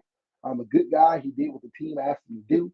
If they needed him to play big minutes, he played big minutes. If they needed him to sit for weeks only to be called upon in desperation, and he did that. So salute to Lonnie. And again, I would love to have him back. I don't know, but I absolutely would love to have him back. But nevertheless, 24 years old, I think he's going to do his thing in this league, man. And whatever happens, man, I'll be watching him. Same thing with Monk, right? You love to see with Monk how his career went this year. I hope Lonnie finds a good team and he has that same type of same type of same type of thing that Monk had. Winion and Dennis Schroeder were my favorite players on this team. Okay. Yeah, Winion, yeah, I like that. Winion was great. And Dennis Schroeder was great. Now Dennis, let's talk about Dennis real fast. Same thing, right? I hope that we can bring him back. But again, it's going to be pretty much the only thing we can offer is that taxpayer MLE. We don't have his bird right, so it's the taxpayer MLE is the only thing we can offer him. So again, that's like 7.7. Now I believe Dennis. I think Dennis had a heck of a season. I know a lot of people were down on Dennis. I don't know why. Dennis stepped in and he contributed, man. At times, Dennis was the third best player on his team. At times, some nights, he dropped 25 plus points. Dennis gave us the energy and stuff offensively. Dennis was great, in my opinion. It was just we were expecting Dennis to be Kyrie Irving or something because he was the point guard and Russ was so bad. Russell Westbrook was so bad that we expected Dennis to come in and save us, if you will. But yeah, I love Dennis. I love what he brought to the team, and he's another one. I hope he can be back. I would love to have him as a backup point guard. That was the thing. He played all the position as well. For majority of the season, he was our starting point guard, right? Because you couldn't start Russ, so you started Dennis. And to me, he's more suited as that six. He's more suited in that 6-man role, and we kind of seen it. When you got D'Lo here and Dennis started coming off the bench, he looked a lot better, right? He looked a lot better. So I hope we can bring him back, but I think someone will offer him a lot of money. It's just a matter of, will he turn that down? Will he sacrifice that and come back on that taxpayer MLE? I hope he does, because again, I would love to. I love to have him, and I think he'd be a tremendous backup point guard for us, right? And then when needed, I say backup, but he can easily step in when needed to be that starter if someone's injured or whatever the case may be. So, the only thing with Dennis is I would like to see him get the ball, work more on that entry level stuff, getting the ball to AD. I think he struggles with that a little bit. It was kind of the same thing in 2021, right, when he was here. So this summer, hopefully they can work together. If he's back, they can work more on that together, and he can get work on that entry level to AD, and of course, continue to polish that 3-point shooting. So yeah, Jared Vanderbilt. Let's talk about Jared Vanderbilt really fast. Jared Vanderbilt echoed a lot of other guys in saying they believe they can do great things with a full offseason, training camp, and regular season together. So Vando, he's definitely part of the plans. I definitely believe he's coming. Again, I know we talked about it earlier, to try to sign Kyrie in free agency, kind of got to let everybody go. I don't see the Lakers going that route. And so I definitely believe that Vando will be back. Vando says, I'm super excited to have a full summer here in this organization, working with these guys to improve my game. Yeah. I'm right there with that. I am right there with that. I want to see Vando work with, I think I mentioned it not too long ago. I want to see Vando have a full season working with Phil Handy. We know how great Phil Handy is, right? And man, having a full offseason with Vando, yeah, man. Yeah. He's going to be even better defensively. Um, I love it, man. The only thing I can see him really improving is fighting through some screens. He kind of struggled with that a little bit with Golden State, and a little bit although he was still great with Golden State. And then of course this series he kind of struggled with. So just fighting through those screens. And I mean it happens. He's a long, lanky type body, so it's tough fighting through those screens, right? So I'm just excited to see what Phil Handy can do. And then of course offensively, he polishes up his game around the rim. Gets those hands better, right? And catching those fire passes from LeBron and our Austin Reeves and our facilitators, our playmakers. and knocking down the corner three so many times, right? That leave that wide open. If he can knock that down, then it makes us a lot better. But I'm very excited about Jared Vanderbilt. Jay Lloyd, salute to you, bro. I think Max. Right. Let's talk about that really fast, right? I think Max Christie is going to have a season next year, a good season next year. He will be a good 3-and-D, and he's young and very athletic. Now, obviously, Christie was our only draft pick, our sole draft pick last summer, and I'm right there with you, bro. I've been raving about Christie behind the scenes. Um, yeah, I'm very excited about him to see him elevate his game this offseason. I think he's going to be huge for us, and I think he'll be a key rotational piece for us. Now, I did see something. He did say he's going to play in the summer league this year, so that's that'll be good. Got to get out to Vegas and check him out. But I think it's going to be huge for us, man. I think he'll be that 3-and-D guy that a lot of people are sleeping on. People are saying, "Oh, we need to go get somebody. We need to go do this. We need to go do that." Well, let's just train this young fellow up, and I think he'll be a key rotational piece for us moving into next year. So I'm very, very, very excited about Max Christie. So I'm right there with you, bro. Right there with you. So you got him, you got Vando, you got Rui. We're gonna have some depth, bro. We're gonna have some depth. I'm very excited about it. Jay Lloyd, Phil Handy gonna have Vando right, and he's gonna have a whole summer with Rui too, right?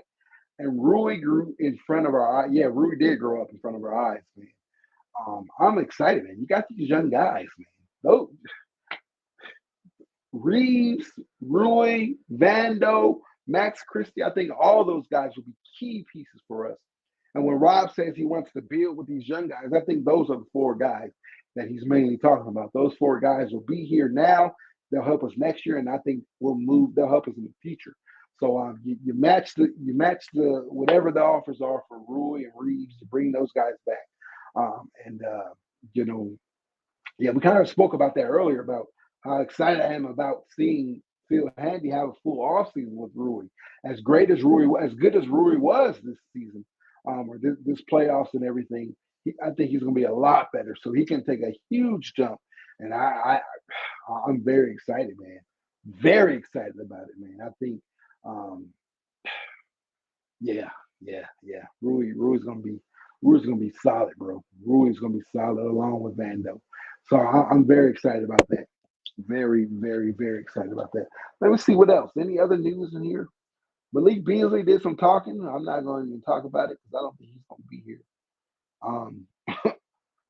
Obviously, we're not going to cut him or anything, but I think he's going to be traded. Let's talk about Austin Reeves, baby. Here we go.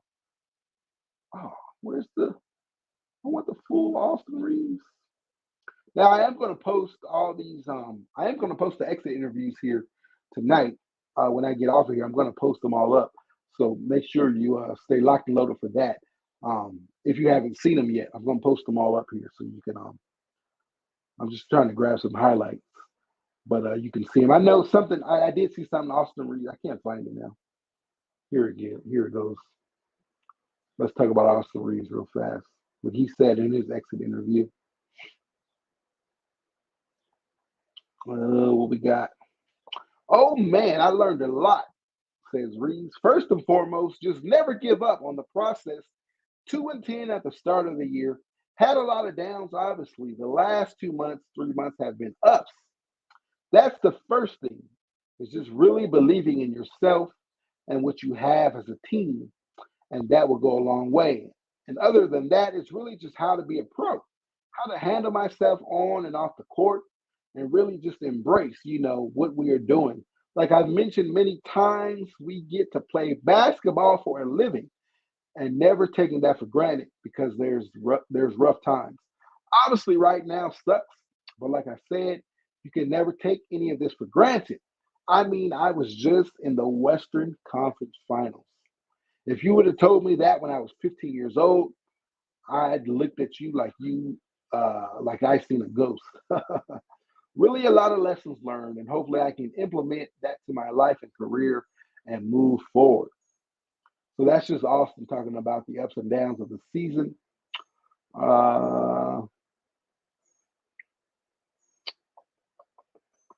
I mean, Austin, he just soaks up everything that LeBron, is teaching him.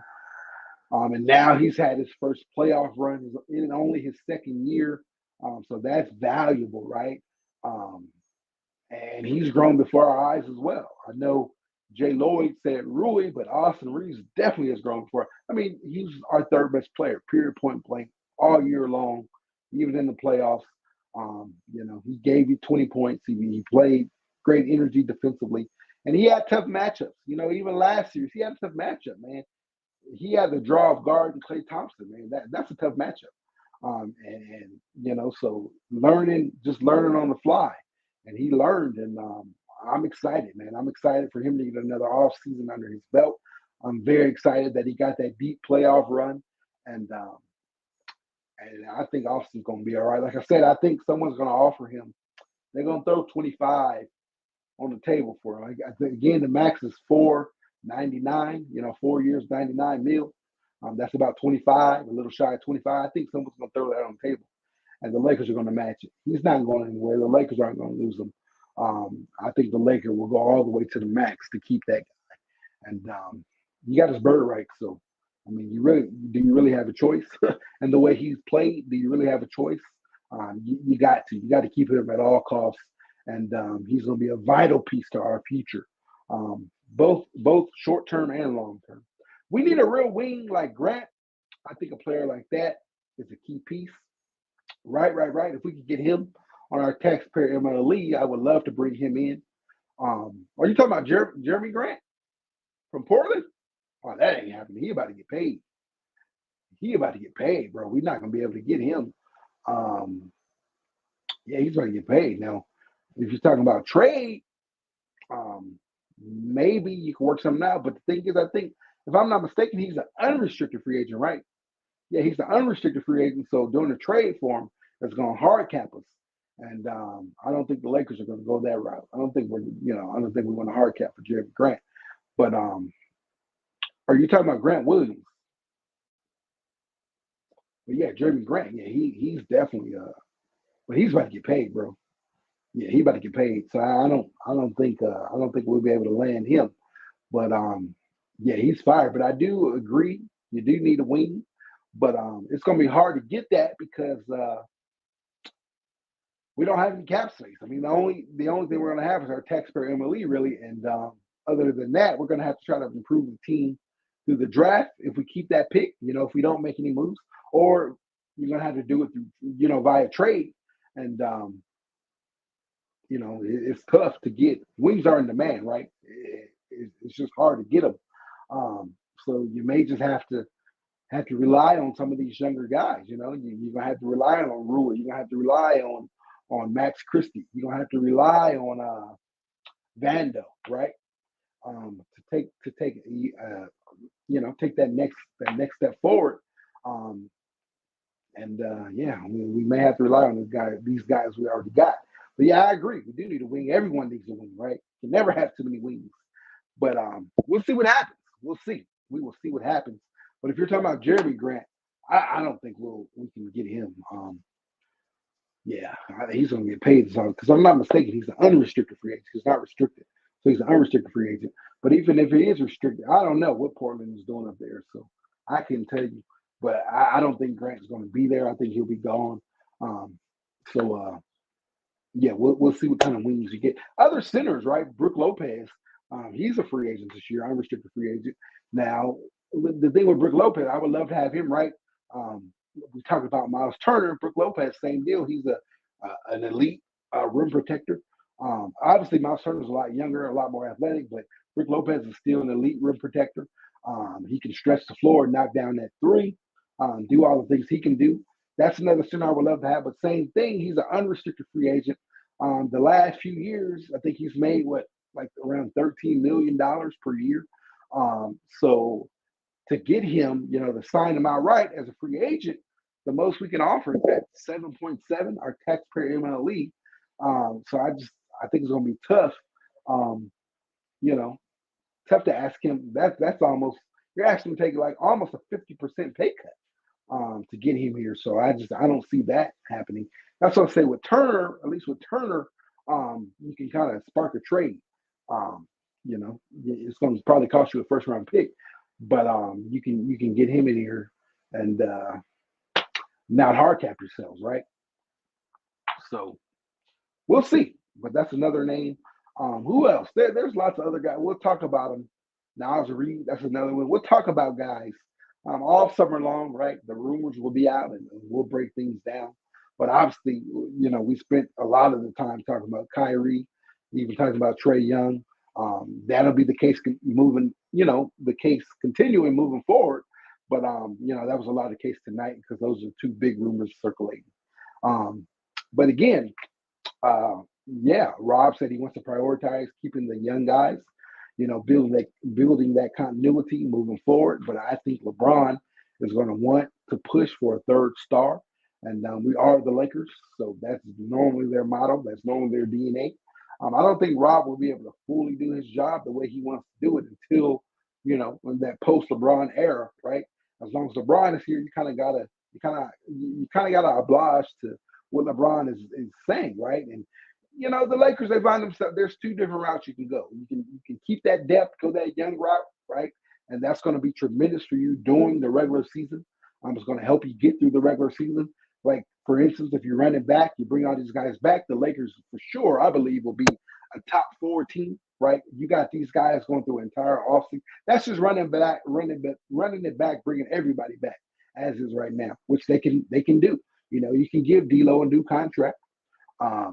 You'll probably lose like a Lonnie Walker or a Dennis Schroeder. But besides that, everyone else you can bring back. Beasley has a year. He's already locked up. Mo Bamba has a couple years. He's already locked up. And it's a very team-friendly deal. Jerry Vanderbilt, very team-friendly deal. Of course, you got to match offers for Austin Reeves, Rui Hachimura.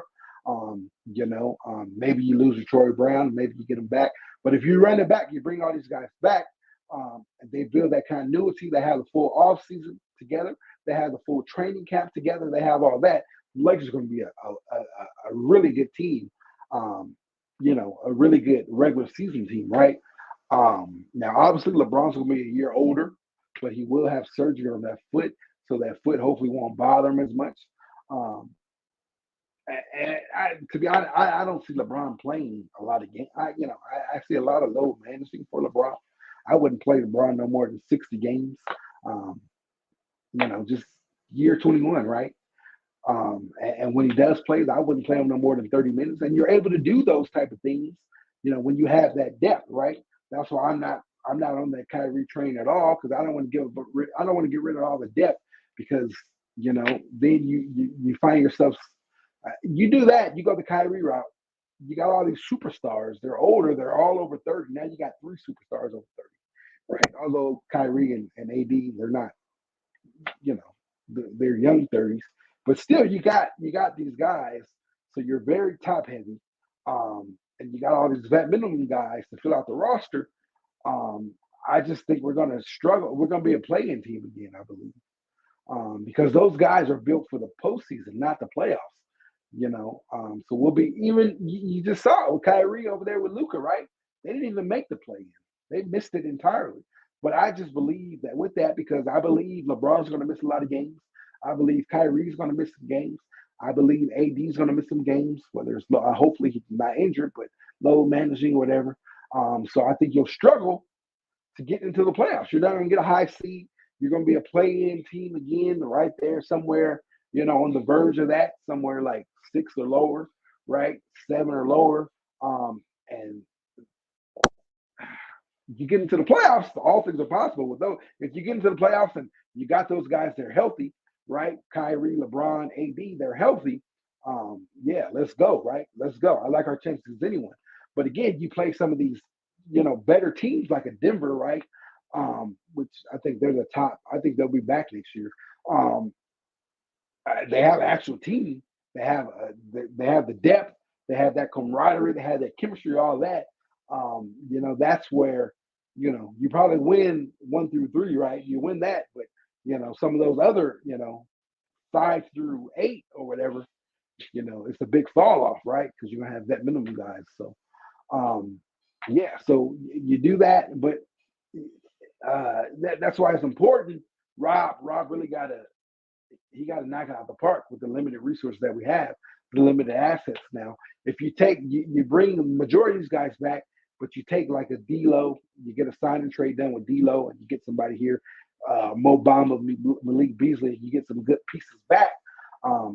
That's what I want to take. Um, and I think you kind of set yourself up to have a solid season, right? Regular season, but then in the playoffs as well. Um, I think you're a lot deeper, right? You're not relying on vet minimum guys. So that's the first route. Then the second route, of course, is to go big fish hunting, to get that third star. That's what we just spoke about. Yeah, so it's just we'll see. We'll see which route they go. We'll see which route they go, man. It's I'm excited about it again because I believe in Rob. I trust in Rob. We saw Rob be great this year. So I'm excited. I'm not as down on it as I was last year. Now, obviously, last year was a lot of optimism because we really thought that we were going to get Kyrie. But when that ship sailed, I was down, man. And then we didn't do the Utah deal. We didn't do any of those other deals. We didn't do the deal with Indiana for Buddy Hield, Miles Turner. We didn't do anything. And I was very down to start the season. I don't think that'll be the case this year. Because at the very least, you run it back. You got some young guys. You got a young core. So I'm excited about that. So we'll see what happens. I wouldn't mind Andre Drummond coming back, a big body down there to bang and help AD on the glass. Right? That is something that is very well needed. What type of year did Drummond have this year? I don't know. I didn't really watch him. So I don't know if he fell off. I wasn't a big fan of Andre Drummond. Back in the day I was, but yeah, with unlimited minutes, yeah, man. Anything, any big that can help AD, I'm for that. Now again, I said I want Miles Turner. Let's do a trade with Indiana and try to get Indiana and get Miles Turner in here. Use the assets that we have, give up first, use the assets that we have, give up a first, and let's try to get Miles Turner. But we'll see, man. We'll see. But yeah, we definitely do need a center. Whether I don't want AD playing the 5 again, but if he does, the thing is, man, it's just tough, man. If he's not playing the 5, you got to get somebody out there who can kind of stretch the floor a bit. So Andre Drummond doesn't do that. He can't stretch the floor, so it kind of gets clogged up. But I think he'll just be on the bench. To be honest, like if we're not gonna trade for like a Miles Turner or someone like that, I'd rather just run it back with Mo Bamba and give Mo Bamba a look. He'll be healthy. That ankle injury will be healed, right? High ankle sprain. So we didn't really get to see Mo Bamba. He's been hurt the entire time. I think he played like 1 or 2, 3 games or whatever. Then he was hurt. So I'd rather just run it back before I go with Drummond. I'd rather run it back with Mo Bamba and see what we got there. Because I'm a fan of Mo Bamba. Obviously, we just didn't see him. So Ellis Sports Live said Drummond played right. Who doesn't? Everybody does. They all leave and then look like a first team guy when they come back and play against us. But again, me personally, I'd rather run it back with Mo Bamba than Andre Drummond. Celtics just won. Oh wow! So Celtics got one. I don't think they're coming back, man. They're not going to be the team to come back 3-1. That's shocking right there.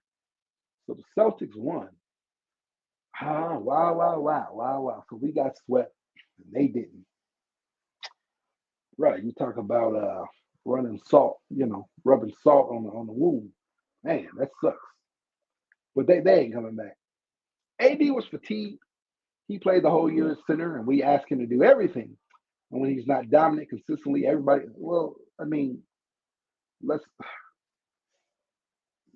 I hear you. He did cover up a lot for us. I definitely agree with you. We asked him to do a lot, but I'm not giving him a pass. He's capable of doing it. He's capable of being consistent. So he don't get a pass from me. I hear you fatigued, but LeBron wasn't. I mean, AD is 29, 30? 12 years in? LeBron is 38. 38 years old, 20 years in. Um, and he's able to go out there and give you everything you get. I mean, it's tough. I hear you. I hear what you're saying, but that's what happens when you're supposed to be the face of the franchise, right?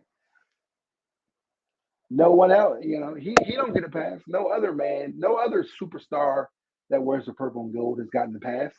We haven't been able to use it as an excuse, the fatigue and all. I see people coming at LeBron, um, heavy. They come at LeBron heavy, right?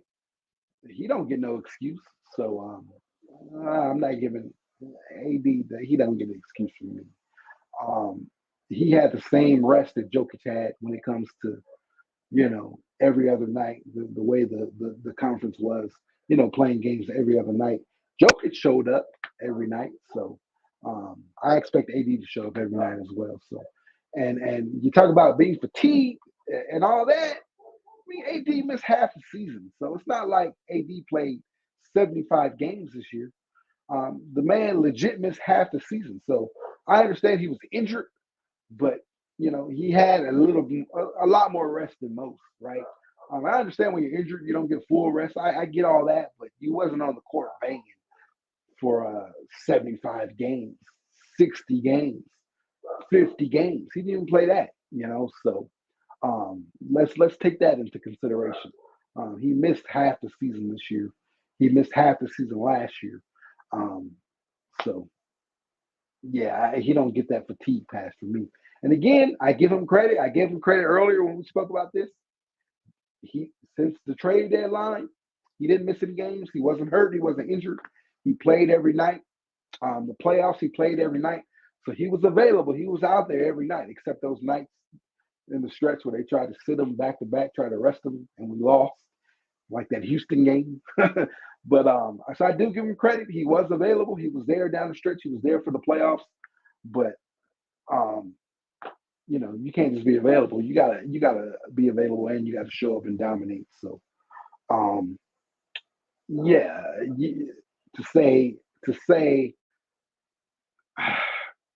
he was fatigued, so he gets a pass for not being dominant consistently. That's not the case. I mean, I can't really agree with that, because had he been dominant consistently, this series looks a lot different, man. It looks a lot different, and we're probably the ones advancing, um, as opposed to Denver. Not saying we will sweep them, but I think we're probably the ones who comes out and wins the series. So the ups and downs was just the Jackal and Hyde was just too ridiculous. So yeah, and like last night, I mean, we talked about it. We spoke about it earlier. Last night, that was tough to watch, man. AD go out like that in an elimination game. So, and to his credit, defensively, he's on every night, right? You got to credit him there, but we need a lot more. He's getting paid like a superstar.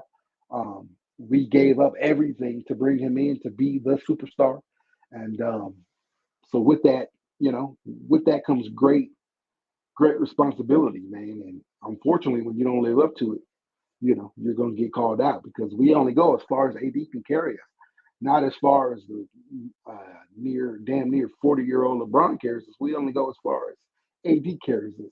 And like last night, LeBron carried us, right? And I expected AD. I was upset with AD, but in the fourth quarter, when he checked back in, at the 9-minute mark, I said, "Let's avenge yourself, AD, and let's ride, baby. Let's go. Let's carry us home. Take us home, big fella." That's what I tweeted out. Carry us home. So and he didn't do that. So yeah, I can't. He can't get it. I can't get that man a pass saying he's fatigued when you miss half the season. So nobody else gets that pass. You think Jokic wasn't fatigued, but he showed up every night.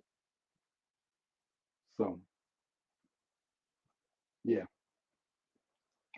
CK says LOE Coach Ham isn't a good coach. He don't run plays to get the ball to AD in crunch time, but people want to blame him when the guards or LeBron isn't getting him the ball. I hear you on that. I feel you on that. But sometimes you just got to demand the ball, man. And I hear you. He's a center, so they do have to get him the ball. But I mean, I agree with you, but still, I don't know. But yeah, on the Ham part, I know a lot of people were mad at Ham, his rotation. Ham did get out coached this series. Um, he did. He waited so long in game one to make that adjustment. Like if he makes that adjustment earlier with the Rui and all that, if he does that, if he makes that adjustment earlier, we probably win that game, right? And this series is entirely different. You know, we still won in Denver, and we put the pressure on them. And the outlook of this series is entirely different. And you can't blame anyone but Ham for that, right? That game, game one out the gates. You got to blame, that's no one's fault but Darvin Ham because he made the proper adjustment, but he waits until the end of the third quarter to do so, right? Fourth quarter primarily to do so. So you make that adjustment in the second half because let's not act like Jokic wasn't killing us. It didn't happen in the third quarter. No, he came out the gate killing us, man. The first 12 minutes he was killing us. So yeah, you definitely got to put a lot of blame on Coach Ham, but I understand he's a rookie head coach. Um, I mean, rookie head coach, and we ended up in the Western Conference Finals. I see people not wanting to give him credit for that, but you got to give the man credit. Um, he kept these guys motivated. These guys should have gave up, a long time ago, right? With Russell Westbrook, all that adversity, all that drama. Ham kept them guys fighting. Even when Russ was here, he still kept Russ fighting, right? Even when he moved him to the bench and all that, Russ didn't give up. He was just trash, but he didn't give up. But I mean, it's a rookie coach. So I just hope that he learned, right? I hope he learned. Now I will say I would like to see him improve his bench, his assistants a little bit more and get an X's and O's guys out there. But yeah, Darvin was our coach a lot all throughout the season. But nevertheless, we made it to the Western Conference Finals. Last year, we didn't make the playoffs. So to go from not making the playoffs to a rookie coach and then going to making the Western Conference Finals, you got to give some credit there. And I know there was a lot of other things. You can't say, oh, that's solely on Darvin Ham that we did that. There was a lot of other outside influences, right? The rosters and all that. But nevertheless, at the end of the day, he did make it. He's a rookie. He's not going anywhere. He's not going to be fired. He has a 4-year deal. So if he wets the bed next year and we miss the playoffs and it's a horrible season, then we'll see what happens. But I want to see if he can improve. I really do. I want to see if he can improve. But I do hear you on the AD part of it, getting AD the ball. That was frustrating. We got to be able to do that better down the stretch. But AD he just has to be more dominant and demand the ball some. I know he's not Shaq. I know he's not going to scream, give me the ball, right? But, and we've seen that also with Philadelphia, right? That's why one of the reasons why Doc Rivers got fired. They lost that game the last 4 minutes and Embiid didn't touch the ball. You got the MVP. You got Embiid, the reigning MVP, and you don't get that man the ball the last 4 minutes. Like, that's wild. So, yeah. And a lot of that is on coaching. A lot of that is on the guards. But you're right. You're right about that. So we'll see. Did the AD disappearing act start once he started playing center full time? Well, in 2020, right? Obviously he had a center next to him. 2020 he was pretty consistent. A lot of people, you talk about the bubble, but going into before the bubble, people forget the Lakers were balling. I mean, the Lakers were balling, right? We were, if I'm not mistaken, the top seed in the Western Conference. And right before the pandemic happened and the bubble started, right before the pandemic happened and the season ended, the Lakers had just beat Milwaukee, and they had just beat the Clippers, right? Right before, and AD dominated. He dominated Giannis, right? And then he dominated the Clippers as well. So, but he did have a center. He did have a center there. Although down the stretch, obviously AD was playing the 5. So yeah, you might be right there, AC. And then the following year, you lost JaVale, right? But you lost JaVale. You brought in what's the dude, the undersized dude, the Clippers from the Clippers, the sixth man of the year. What's his name? I forgot his name. That's the year we brought in Dennis and we brought in him. I forgot the dude's name from the Clippers. Undersized guy. Vogel didn't play him down the stretch. But that year we know AD got hurt. He missed a lot.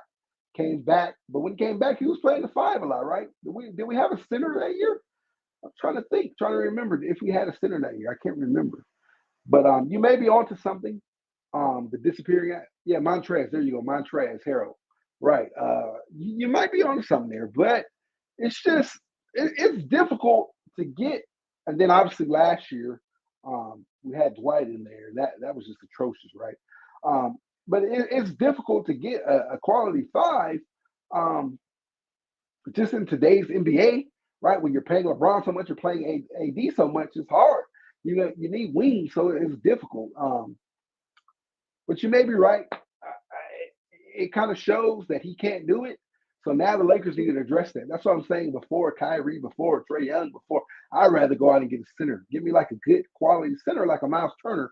You actually have the assets to do it. Go out and do that. You can't really go out and sign one.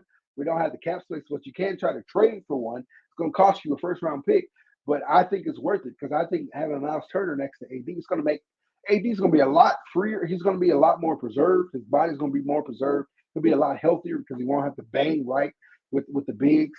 And then I think his defense will, be even better, right? Having someone who can do all that, and AD can play weak side and all that. So,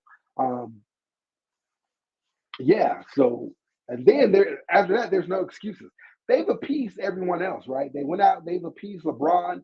They've done things to appease LeBron and do this, do that. Now let's look out for AD. Let's give him the help that he needs. Let's give him the center that he needs. So then after that, there's no excuses, right? No excuses after that. If you get that man the center and he still has those disappearing acts, he's still not motivated, then I don't know. Now to me, AD, he won the championship, he got married, and then that's when his game fell off to me. So when he won that championship, he wasn't, he didn't have anything to prove anymore. He said that, right? I believe he didn't have anything to prove. And that following year, we thought, oh, AD's winning the MVP next year, right? Obviously, he got injured. Then he got married. So I don't know. He's been a different player ever since that. So I don't know what it is, bro. I really don't. AD not that player that demands the ball. I hear you, but we kind of need him to do that, right? Sometimes if they're not getting you the ball, then we kind of need it. And that's just, the whole plan was for AD to be the number one guy now, right? We wanted him to take the reins from LeBron James, right? So with that, you kind of got to elevate your game in every area, and that includes being more,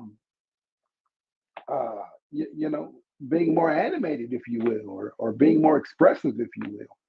And I get it. People say, "Oh, that's not his game," but we've seen you can't really say that because when AD's been at his best, he's been expressive, right? And he's been, you see it, you see it in him. You see him screaming, and you see him hyped, and you see him, you see it, right? You see him, and then other nights when he's not consistent, he has that low motor, if you will. You don't see that. You don't see him, as expressive and as animated and as engaged. So to say that's not him, I don't really know because we've seen him do that. So I don't know, man. I don't know. But like I said, get the man a center, and let's go from there because we're stuck. We can't really move him. What you gonna move him for? And you can't really do that unless LeBron signs off on it. I don't see LeBron signing off on that. So, yeah, bro, it is. Jokic can dominate because his guards and bench are knocking down their shots, which open it up for the Joker down low. Even when they're not, though. Everything runs through Jokic. Yeah, I hear you. I hear you on that. But even when they're not, Jokic still has an impactful game on the boards. Let's take away the scoring, right? Take away the scoring for AD. What about the boards, right? On those low motor games, he wasn't even aggressive on the, grabbing boards. So, that's something you don't need help with that. You don't need help to grab rebounds. So, I mean, all the excuses, I'm just not feeling it, bro. Like in 2020, we didn't have guards knocking down shots. Like we wasn't shooting lights out in 2020, and AD was very aggressive, right? Now, I give you had some guards who were able to get him the ball probably a little better, like in Rondo, right? Rondo could get him the ball in the playoffs. But D'Lo can get AD the ball. Austin Reeves gets AD the ball. LeBron gets AD the ball. So let's not just act like, oh, we don't have anybody who can't get AD the ball. The only person who really, I don't think does a good job at getting AD the ball is Dennis. He's just not a good entry level passer for some reason. But we get AD the ball. Now, again, down the stretch, there were times where they did not get AD the ball, but that's just when you got to, and I get it, you say that's not him, but you just got to demand it, right? You got to take that next step, right? You do it. And with that comes, give me the ball. I'm AD, give me the ball, So, I don't know. I hear you guys and I feel it because he's a Laker. So yeah, we want to look out for our own, but we need better out of him, man. If we want to win another championship in this LeBron AD era, we're gonna need AD to step up more. So even when AD dropped 40 points the first game, the Lakers still lost because the Lakers guards played trash and the Denver bench stepped up and hit their shots.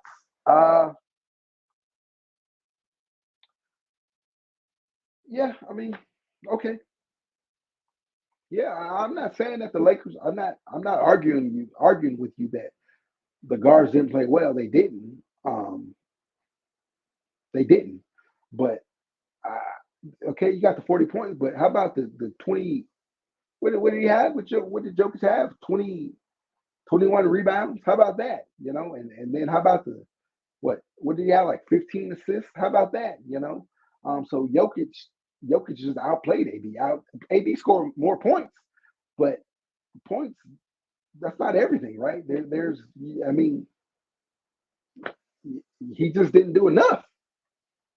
He just didn't. And yeah, again, I give you, D'Lo was trash. Dennis was trash. Um, those guys were trash, but you did get help from Austin Reeves. You did get help from Rui Hachimura. So saying, oh, the guards were trash, but I mean, what about the help you got in other areas, right? So, I mean, I don't know. It just seems like everything has to go perfect for AD to be AD and us get the win. Denver played as a team, and that togetherness showed. We had a hell of a run, and to start the season 2-10, and put a team together on the fly. We did a hell of, we did have a hell of a run. You're right. We did talk about that. Denver was just a better team. And our team was put together in February. Denver's team, it's been the same team pretty much since 2020, right? And Denver in 2020, they had to watch, they've been through the fire. They watched the Lakers beat them. They watched the Lakers advance and win an NBA championship. So they saw that this team didn't. This team hasn't been through all that. This is Austin Reeves' first postseason run. It's only his second year. D'Lo, he's been in the postseason before, but not on no deep runs, really, right? Except with that year with Golden State. But I think that was their bad year. All these other guys, young guys, they haven't really been in the fire, right? So yeah, all that is true. It is true, and we went from 2-10, and it has been a hell of a run, right? That's why I started off the live saying I'm very proud of this team. They got, they did their thing. I'm very proud of them. Even when you assembled the new roster, no one expected us to. I mean, there were some people. I was one of them. I expected, okay, we got some guys now. If we could get LeBron back, if he can be healthy, and if AD can be AD, then I can see us make a nice run. But I mean, you say that as a fan, but when to actually see it happen and see them in the Western Conference, you gotta be like, man, wow, bro, that's crazy, bro. You go from 13th seed to this, that's wow. And it wasn't like we went out and got KD. No, we went out and got good role players. So that just speaks to how the greatness of LeBron, the greatness of AD, Austin Reeves, right? And Darvin Ham, you got to credit Darvin Ham. I know we talked about it earlier, but you got to give him some credit for it, because to take a new group and lead that group from 13th to 7th to the playoffs, to the third round of the playoffs, a deep playoff run, the conference finals, you got to give the head coach some credit for that. It's not like he had a 26-year-old LeBron who just put the team on his back, which we've seen before. No, that's not the version of LeBron that he got. Even after the deadline, LeBron missed 2 weeks, right? LeBron only played 11 games, from the deadline to because he was dealing with the foot stuff, right? So he missed 2 weeks, and from the jump, right from the jump, Darvin had them guys ready, and he led those guys to wins, right? So you got to give the man some credit from 13th to 7th. So again, it wasn't like he acquired KD. It wasn't like he had a 26-year-old LeBron, 28-year-old LeBron. So for him to navigate through all that, you got to give the man credit. But yeah, you're right, man. Hell of a season, hell of a run, and we just restarted. We maxed out. We met a very solid team, a very good team, right? They're a team, and they did what they were supposed to do. They played like a 1 seed, and they swept us. It is what it is. Darvin Ham's small ball cost the Lakers at least 3.5 games, and then as a last ditch effort in Game 4, he finally put Tristan Thompson in the game, but it was too late. Right. You're right, CK, man. The small ball stuff did kill us. I guess that's just the pains of having a rookie head coach, because it worked last series, so he just assumed it was going to work this series. Although this was a much bigger team, he should have had that lineup adjusted in Game 1. And like I said, in Game 1 he figured something out, but he didn't figure it out, and he didn't go to it until the end of the third quarter. So that's on him, right? You got to be better than that. In the Western Conference, you got to be better than that, but you're expected to be better than that. But he's a rookie head coach. He went through the season, so let's hope he can improve next season. And but the 3-ball lineup, that stuff did kill us. And it was a little bit too little, too late, man. Too little, too late. Oh yeah, right. He did bring in Gasol, and Gasol was just old and not what we expected him to be. So, but yeah, so he did have a center that year, and then the following year, the year after that, he had Dwight, right? We had the next year, the year after that, we had Dwight, correct? That's the year who got Boogie? Was that Boogie? Boogie got hurt, and we ended up re-signing Dwight. That was the following year. The year after that, team. I don't remember, man. CK LOE, even LeBron himself said the Nuggets had better role players than the Lakers. If you don't agree with him, go back and look at the number. I didn't say I didn't agree. I never said that. I said they were a better team. I said that. I've been on here for 2 hours and 7 minutes. I didn't say that about 15 times, that the Nuggets were a better team than the Lakers. I said that I'm not going to say it all over again, but yeah, I agree. They had better players. I'm not saying that. I'm not, and I hear you're saying you're talking about D'Lo. You're talking about Dennis. You're talking about all those. Yeah, they didn't play well. They didn't. Dennis defensively he played well, but offensively he gave us nothing. D'Lo was horrible, unplayable this series. So yeah, but Austin Reeves, like who over there, their role players, who was better than Austin Reeves? I mean, KCP had a good series. Porter had a good series. But did they have better series than Austin Reeves? I don't know. Rui, I don't know. So it's not like we didn't have anybody show up. Like I said, D'Lo didn't show up, but Reeves showed up every day. He averaged 20 points in the series. He showed up every night, played some good defense. To me, it was more so their stars, really. But again, I do agree. They have some great role players. They were a better team. They were a better coach team as well. They had a better coach. They made the better adjustments. But their stars really showed up. Jamal Murray, right? Jamal Murray scored 31 points in game one, 37 points in game two. He had 23 points in the fourth quarter. 23 points. I think the Lakers scored 24 points. So he almost outscored the Lakers by himself in the fourth quarter. So it was their stars. Their stars really stepped up. Game three, Murray dropped 34 points, right? And then Jokic, he had a triple-double every night. And I'm not talking about no 12, 11, and 10 or no, he had legit, 25, 18 and 12, right? I mean, he had legit triple-double. So their stars really showed up for them. Yeah, their role players did. I'm not disagreeing with you. But their stars really showed up. Again, you got 31, 37, and 34 from Jamal Murray. 23 points in the fourth quarter in game two. That wasn't role players. That was Murray. Game three, Murray dropped 17 points in the first quarter. So that was just their stars outperforming ours, right? Jokic and Murray played better than LeBron and AD. That's the start of things, right? And whatever team stars was going to play better, then I think they were going to win the series. And they outplayed us. They did, and they won the series. But again, yeah, the role players did play well. But the Lakers had some, Rui stepped up. Austin Reeves stepped up. So it wasn't like, Denver had everybody, balling. But yeah. In summary, right? Overall, yeah, you're correct about that, CK. LOE, don't worry, brother. Kyrie, Trae Young, or Dame Dollar are on the way to save the day. We'll see, bro. We'll see. Yeah, Dame, he just has to. I don't know. He just wasted his career. So it would be easier to acquire Dame. He would have to come out and say he wants to be traded to the Lakers.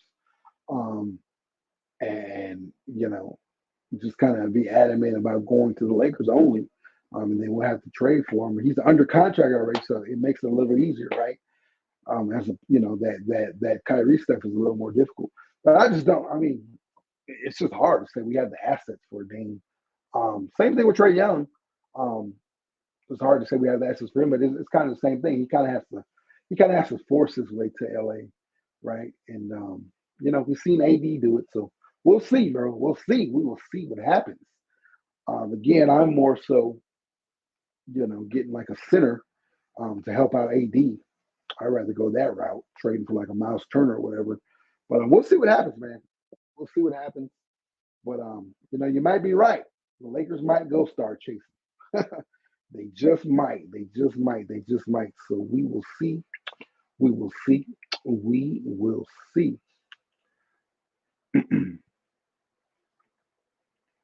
What else we got? I think that's it, bro. We've been on here for 2 hours? We'll be here all off season long, man. If any news breaks, we'll be on here to cover it. But other than that, we'll be on here for our Lakers Chat Lives, right? I'll get a full schedule and I'll post it up. But I think we'll probably rock with Tuesday and Thursday nights. We'll probably do our Laker Chat Lives Tuesday and Thursday nights, all off season long. So make sure you locked and loaded, man. Once I forgot the schedule, I'll drop it. But I'm thinking that's probably what we'll do Tuesday and Thursday nights, Lakers Chat Live. So make sure you're locked and loaded. Make sure you got your notification bells turned on. So we'll drop that stuff. Make sure you guys follow my man, LA Sports Live. Check him out. He'll also be covering the Lakers all off season long. CK, I know you're already familiar with him, but some of you other new cats, head on over there, get locked and loaded over there. He'll be covering things all off season long. And when the news breaks, he's always the first to break it here on YouTube. So when something happens, something big happens, you're going to hear it over there first. And I'll come back and clean it up and piggyback off of him. But he's the news breaker. He's the off-season news breaker.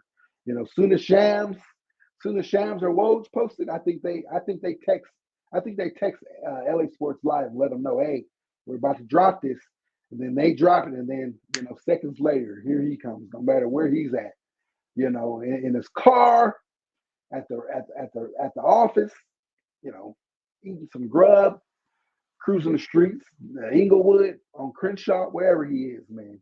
In the line of Starbucks, he gonna at the park with his children. He gonna drop it. So make sure you guys head on over there and get locked and loaded over there. Get dialed in over there. Turn on the post notifications, and we'll be tag teaming this thing all summer.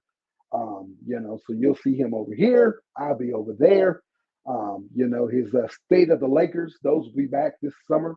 You'll see a lot of big time faces over there, man. He gets the biggest guys that cover everything purple and gold on his channel. I think he had Jeannie Buss on there one night. So yeah, he gets everything over there. So make sure you're locked and loaded.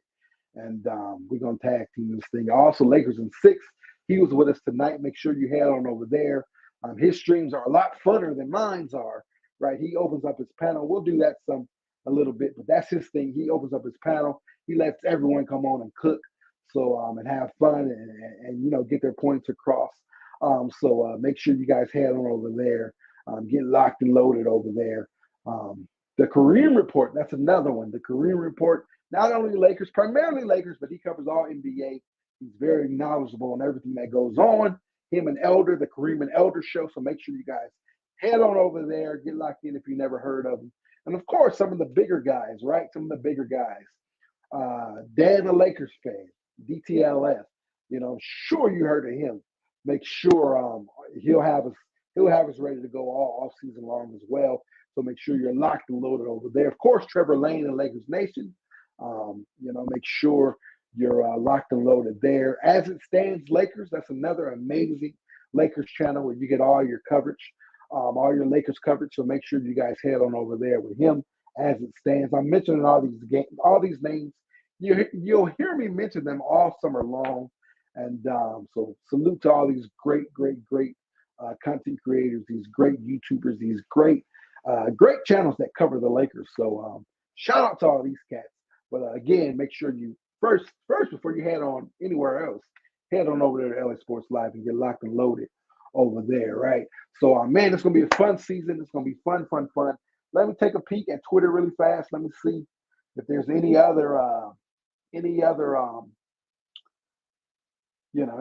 else breaking. If you guys hear anything.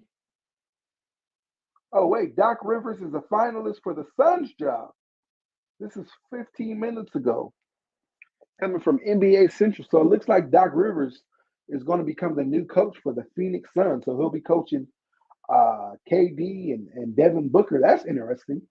That's very interesting right there. So yeah, Doc keeps landing jobs, bro. It's wild. But it looks like Doc got another job. So wow, that's wild. It says he's the finalist. He hasn't landed it yet, but it says that he's a finalist. Another thing, CK, a lot of it, man, it was some bad officiating as well. In particular, games 1 and 2, it was some bad calls, man. Game 1, the Lakers lost by 5 points, but you had a goaltending by AD that was trash. Or maybe that was game 2. You had a flagrant foul on D'Lo. You had some bad calls last night, man. Not last night, throughout this series that went in favor of Denver. Last night the Lakers got some calls. The Lakers got some foul calls. They were fouls, but Denver weren't getting a lot of foul calls. But at a certain point in the game, but officiating was kind of up and down, man. This series, I'm not blaming the officials. I'm not doing that. Denver beat us, man. They were the better team, like you said. CK, their role players stepped up, their stars stepped up, and it is what it is. But again, salute to all you guys for coming through. But again, it looks like, Doc Rivers got that job. I was trying to see if there's any other Lakers news. But I got to go, man. We got to get ready for Game 5 tomorrow. I'm just playing. Ain't no Game 5. Although D'Lo was shooting. D'Lo is wild, bro. D'Lo was out there shooting, getting shots up after Game 4 last night. Like, no, he didn't get the memo. Hey, bro, we're eliminated, and you're on your way out. So go pack your bags, bro. Go get you some Roscoe's before before you get shipped off to wherever, Taiwan, wherever you're headed.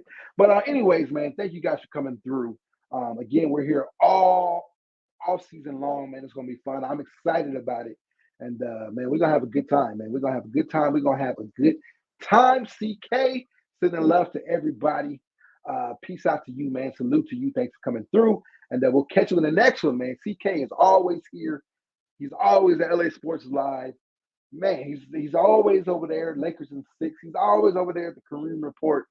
Salute to CK, man. He's always coming through, showing his support. So salute to him, man. And we're going to acknowledge our people this offseason, man. We're going to have a lot of giveaways going down. We do have some merch. We got a guy. I got my guy for my merch. You guys see me wearing one of these shirts. I don't know if you can really see it. Let me try to show it to you. So you see there, you got King James there. This is him at Crypto. He went for a loose ball. I don't know if you guys remember this play. He went for a loose ball and was in the crowd amongst Lakers Nation at Crypto. And you see it says, every king needs his nation and every nation needs its king. So yeah, we're talking about King James. We're talking about Lakers Nation. So this is one of the shirts here. And we're going to have a lot of stuff, man, a lot of merch. We're going to give away a lot of stuff. So CK, man, I'm going to get with you. CK, you got social media, man? Hit me up on social media. All my social media is in the description of this. You can catch me over there on Twitter. You know, we talk on Twitter the most, right? But IG, you know, we post a lot of pictures and stuff on IG. Again, this postseason, we kind of chilled this postseason because I was at a lot of the games in person, sitting there. You know, it was such a bad year last year. And it was such a bad start to this year, man. When we made those trades, I was so excited. I was there that first night. As soon as we got those new guys in, they didn't even play that night, but I was there. I was just so excited, and then I just couldn't stop going.